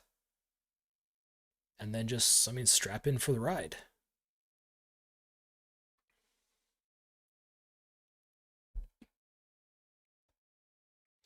Okay, so I had mentioned that there's a couple ideas I had for sets that I want to look at. I will once again say, if you guys have any questions, feel free to type them in now. I'm going to reset this so we're not at like 50 VPIP players. I am going to go for just players who are marked as recreational players here by the rules of Hand2Note. I'm going to run this, and then I want to see what happens when somebody limps. Right, so there's actually this limp tab, and I mean, I haven't really used this limp tab. I don't know half of what's on it, but I do know that there is like some small blind versus big blind stuff going on here that I can look at. And in fact, we have it right here. So this is what happens when a small blind limps. I'm looking purely at recreational players. I assume regs, I mean, most regs are limping blind versus blind, and if they are, I assume they have like some aggressive limp re-raising strategy at least some of the time. Cubic, how you doing? Welcome to the stream. So okay, here's what happens when somebody limps blind versus blind. They limp fold 37% of the time. They limp call 59, and they limp re-raise 4% of the time. That means 95.6% of the time when they are limping, they are not going to limp re-raise you. If you have an additional information about, hey, this guy is like exceptionally wild or something, obviously take it into account. But if just like a complete unknown player limps against you blind versus blind, they are not going to limp re-raise you. We can extrapolate from that a little bit, because if somebody has like aces and kings and queens and good hands, they probably do want to limp re-raise you. There's some guys who are going to be extremely passive, but there's a lot who will just, hey, I've trapped them, now let's make the pot bigger. With the limp re-raise being 4%, you can pretty reasonably deduce that they're not going to have many of those big hands. And we also, this is averages, so this gets a little bit funky, but your average Recreational player has both a raise range and a limp range. So if somebody does, maybe their good hands are all in the limp range or in the raise range rather than the limps. So if somebody limps into you blind versus blind, what can you do? You see this. This means they basically never have a good hand. And I mean, even if they do, it's like 4% of the time. So, like, who cares? You can go for the raise, they'll fold a bit, they'll limp call a bit, and then you can play post flop against them, which is obviously going to be profitable. But the fact that, you know that they basically never have limp re-raises means that you can just kind of start to tweak your strategy. So this is, I'm assuming this is against a size like they limp, and then somebody makes it like 4 big blinds. You've seen on my stream, people limp, and I'll often make it 6. And even 6 is like kind of hedging my bets a little bit. You can make it 8. You can make it 10. So you have this entire range that like just this tiniest fraction of it is hands that are worthy of a limp re-raise, hands that are, let's say premium. And then the rest of them are like somewhere on the fold or call scale. So if you just go to like 8 big blinds pre, hell, let's go further. Let's say you go 12 big blinds pre. Then, I mean, they're probably just going to fold like 70% of the time, 80% of the time, 90% of the time. Because a lot of those hands that, they're limping them because they're kind of weak. Do you really want to call like a 10 big blind ISO raise with like, I don't know, 9-6? Jack 10 offsuit? I mean, not really. So like you could just steamroll players anytime they limp. It's very close to free money. And if once in a while, they go for the limp re-raise, crap. And in fact, here, if you guys can see it, we have these smaller numbers on the bottom. It says versus hero. So this is how recreational players react when I raise them. So first off, they're folding more. Boom, right here, that's 46% folds instead of 37. It's because I raised them bigger. They call less, obviously. Are they limp re-raising more? I mean, 5% instead of 4%, maybe, but not drastically, right? So, yeah, and like I do a lot of 4xing, I do a lot of 6xing. Like you could go bigger. There was like a good year where I played in the Russian cash games and I would just raise any 2 cards against small blind limps, and I would get folds like 95% of the time because I was using obnoxious sizes. It was beautiful.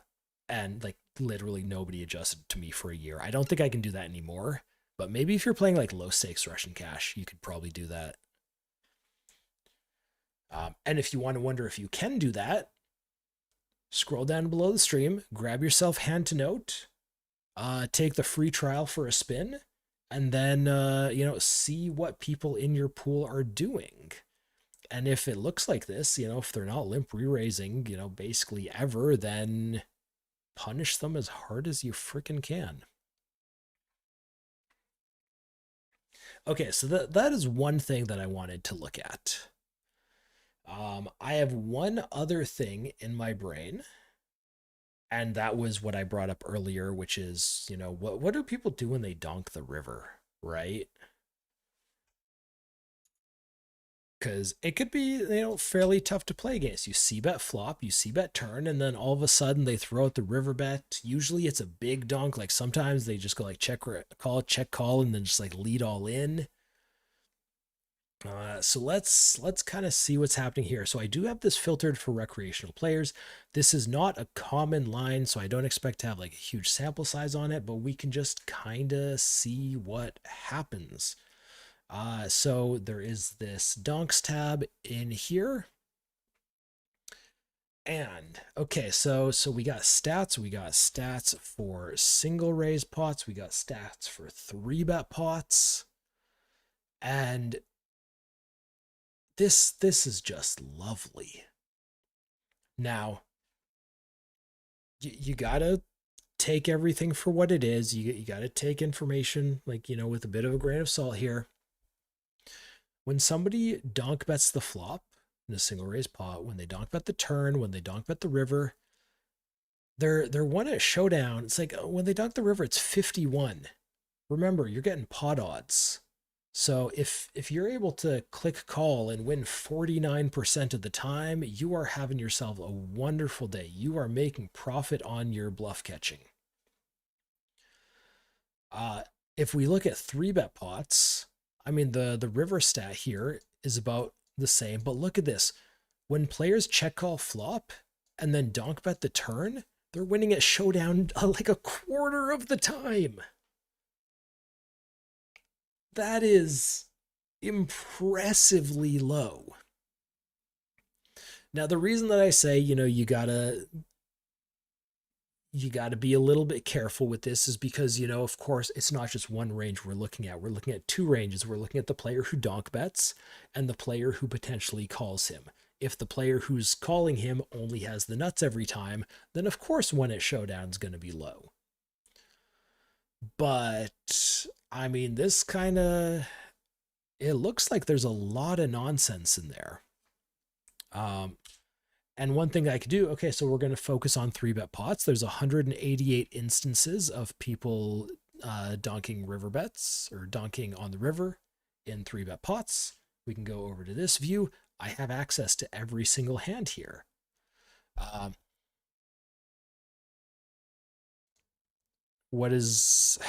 many is this? Obviously, it didn't go to showdown every time.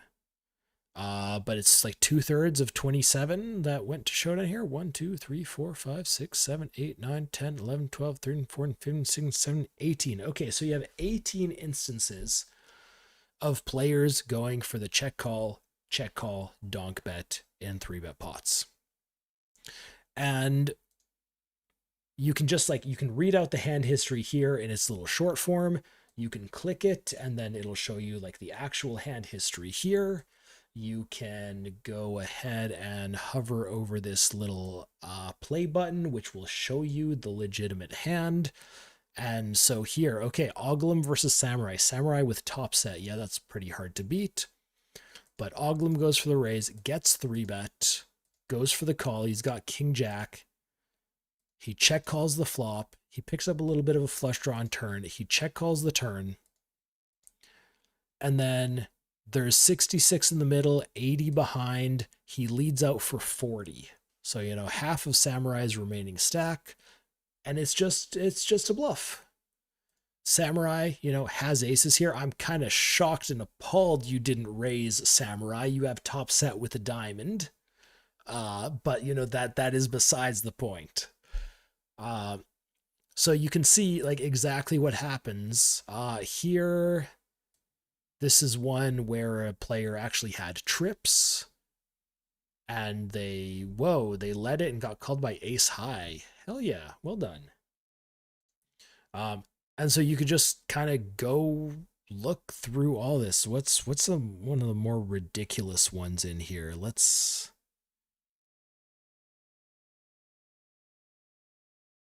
There's some sort of like ace jack here.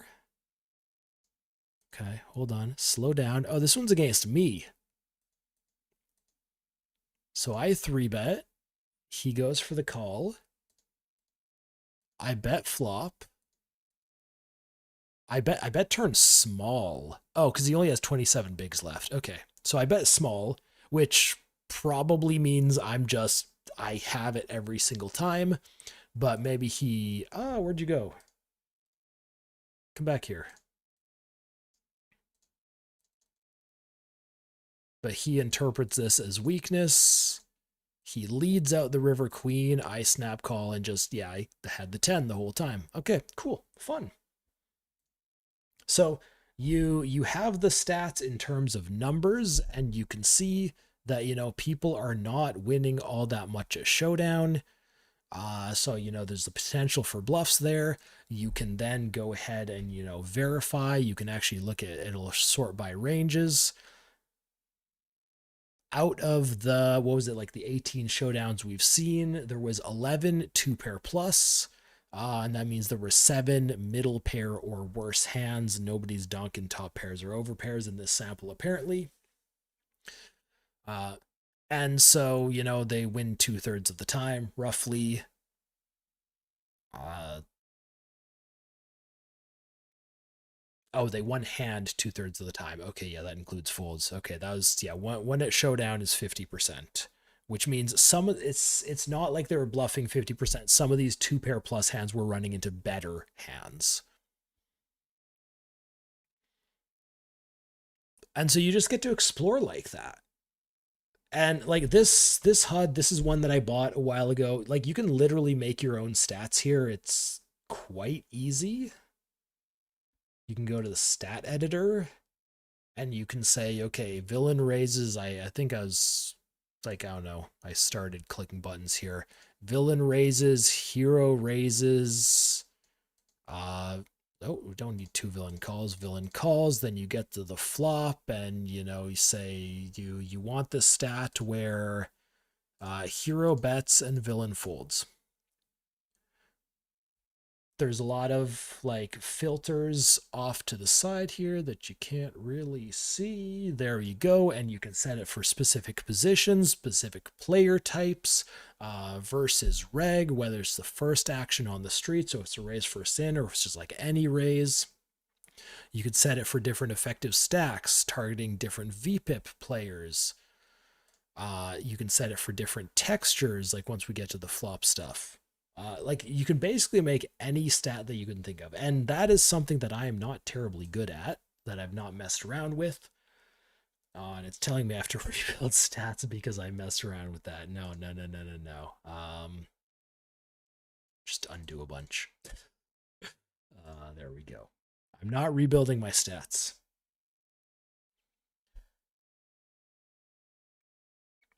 Hand2Note is sick. Cherry, I agree.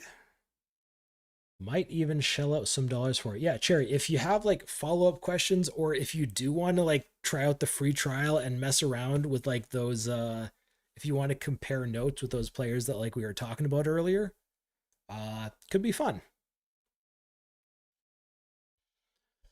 And then I mean this is like, obviously we've been doing the database stuff right now, but this is the HUD that I use when playing is also Hand2Note. This is all of this that we've been looking at is actually a pop-up in my HUD. If I right click my HUD, it shows me literally all of this, which most of it I don't know. By the way, I got, you can filter by like folds, and you could see like the average. Am I against average player, I think I'm against average recreational player. So you can see that like as a raiser, this is where players fold. As caller, like these are the lines they fold. You can have things like textures. So we're looking at ace XX textures, king jack XX, 10-8 XX, 7 high boards way at the bottom that you guys can't see. Like there's a lot going on here, and this thing, the HUD that I have is intense. I bought it because it's intense. I like intense. Um, it comes with a very basic HUD that you can just use. You can make your own stats. You can add your stats to it, however you want. There's a lot of different HUDs that you can buy for it, varying from like very simple to very complex stuff used for like exactly this kind of analysis. Um, I assume this is still the case, but I remember like back in the day, there were also just like a bunch of free Hand2Note HUDs you could get. Um, I remember like watching streamers or like training videos, and the guy would be like, hey, if you want to analyze your opponents like this, click the link below and, download my HUD. I assume that's still the case. I don't really know. But yeah, so you don't necessarily have to build it yourself. There's a lot of stuff out there. Okay, I think let's look at one more stat. One more stat here before I go and wrap up the stream. And I have an idea. If chat asks for something, if you guys ask for something, I will do your thing. But if you don't, then I have the idea for what I want to look at.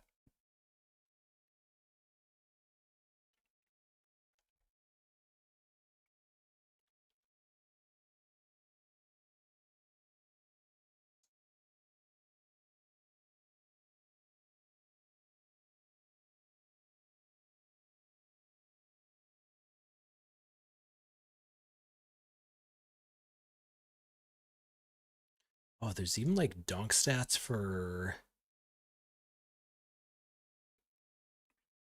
There was donk stats over here for multi-way pots.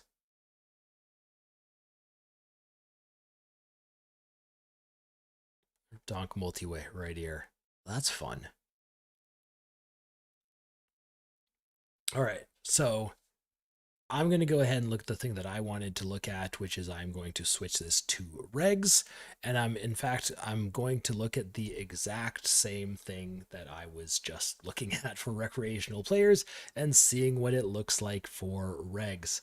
Now, again, the way that this categorizes recreational players and regs, it's basically just based on like VPIP and PFR, not necessarily if they're doing anything ridiculous post flop. But like, so one thing that we were looking at earlier was the small blind versus big blind limps. Regs basically do not limp. When they do, the sample is far too small to tell. So, not really going to read into that. They have limped against me 0.1% of the time. I'm pretty sure that entire 0.1% of the time was just Rakuten limping against me. The other thing that I was looking at was the donk bets. And okay, so this is fun. Hold on. No, we got to rewind. We got to go back to the recreational players. We got to screenshot what the recreational players looked like. Donks. I'll grab something like that, then go back here, filter again by the regs. Which I'm pretty sure you can actually have like a reg and a recreational one like open at the same time, but I'm just kind of going back and forth.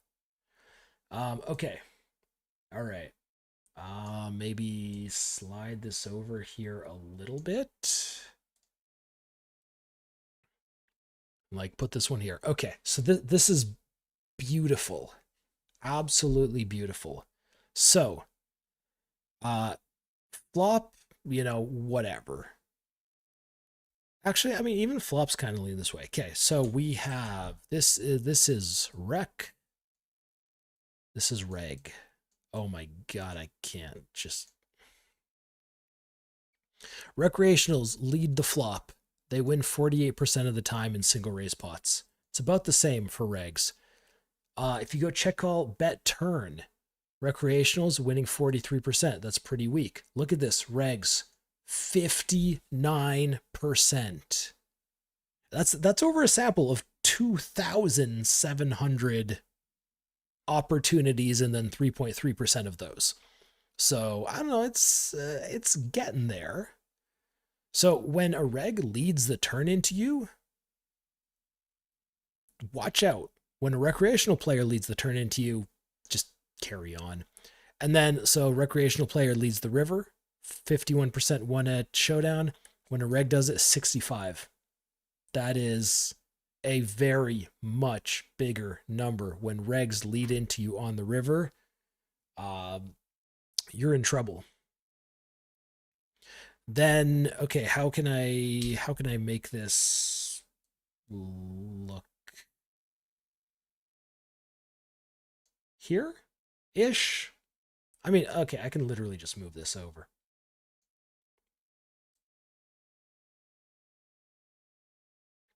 Okay, so there we go. Once again, we got rec. We got reg. In a 3-bet pot, when a recreational player leads into you, they're winning 46% of the time. When a reg does it, they're winning 62. Also, notice regs only do this 1.5% of the time. Recreational players do it like 10% of the time. So they're doing it a lot more. They're doing it wider. They're doing it with a lot of nonsense. When they check, call, flop, and lead the turn, regs are winning half the time. Recreationals are winning a quarter of the time. Frequency numbers are a little bit closer now, but yeah, still the recreationals do it more. The regs are doing it with a much, much stronger range. Then we get to the river. Look at this. Recreationals winning 50% of the time at Showdown after leading the river. Regs, every single time. I know it says 99, and you're thinking, hey, Komodo, 99 isn't 100. That's 1% where they actually won. No, that's not true, because for the purpose of keeping things nice and neat and even, you can set Hand2Note to display 100% as 99%, so it only shows 2 digits instead of 3. Makes lining up your HUD a lot more elegant. I love it. So that 99, I guess it could be 99. It's probably not. That 99 is 100%. Over 190,000 hands that I have played in this pool. When a reg check called flop, check called turn, and then led the river in a 3-bet pot, they have won every single time. Every single time. So if you get into this situation and you're like, oh yeah, just c-betting away on the flop, c-betting away on the turn. Oh no, he led into me on the river. What do I do now? The answer is fold.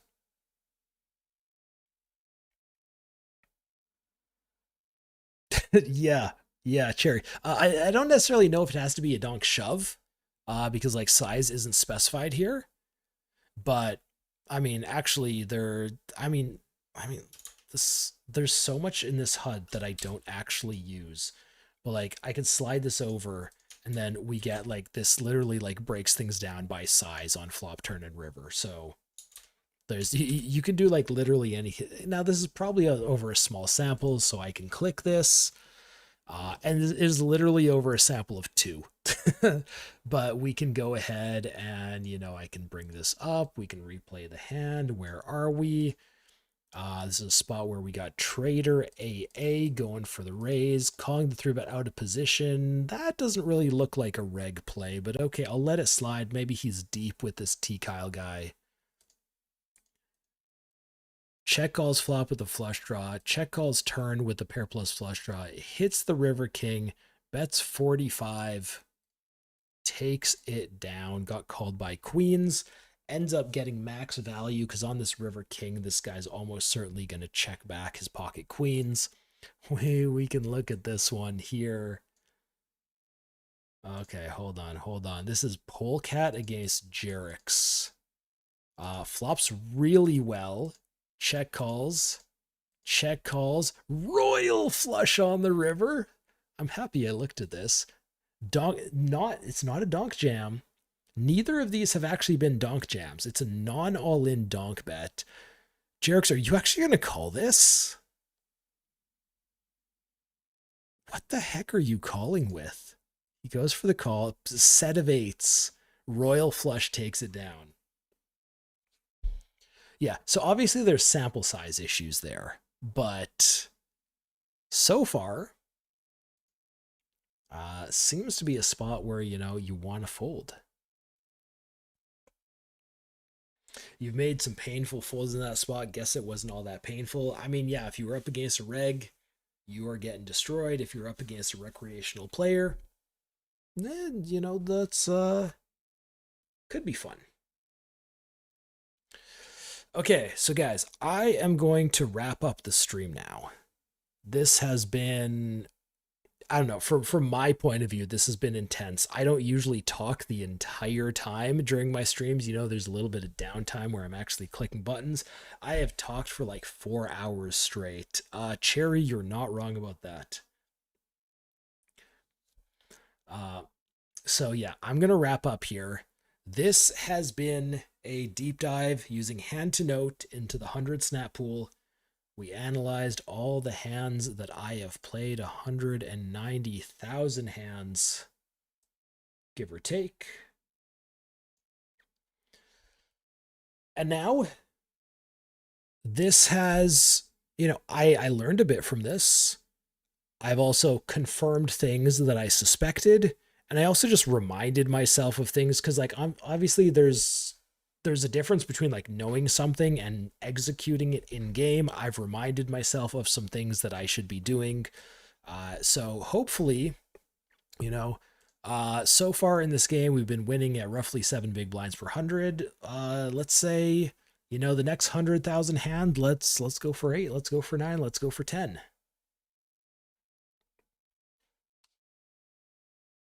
And I hope you guys learned something as well. I'll leave this video, like the live stream VOD, up on YouTube, available for you guys for, I'll leave it like for at least a bit. So if you guys are playing in these games, if you are playing in similar games, if you happen to miss part of it, if you want to go check it out, go learn as much as you can. Start absolutely destroying your pool. And then I don't know, we all retire on yachts somewhere. That's the dream, right? Gonna be a 10 BB winner now. I mean, I would love that, Cherry. I'm gonna be honest, that would be pretty cool.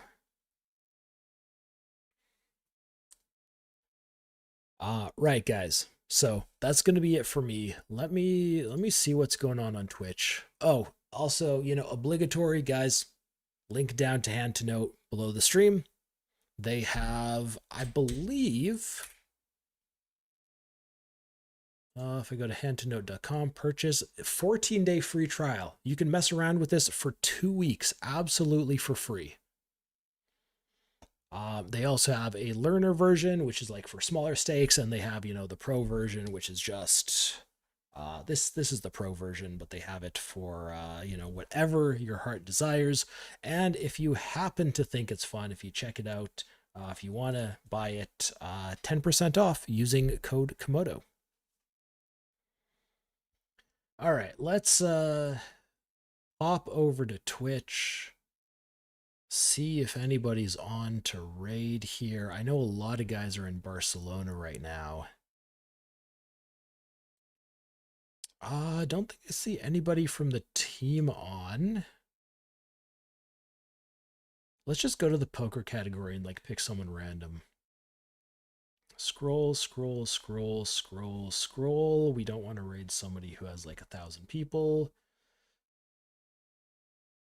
All right, this guy's name is The Slim Shady, the real, okay, sure. Slim Shady, we're gonna go ahead and raid you. Oh, he is much older than somebody I expected with the name Slim Shady. Then again, I mean, I guess we're kind of old now. Guys, thank you so much for watching. I hope you had fun. I hope you learned something. My next stream I expect to be on Monday, so I hope to see you guys then. If you enjoyed, follow on Twitch, follow on Kick, subscribe on YouTube.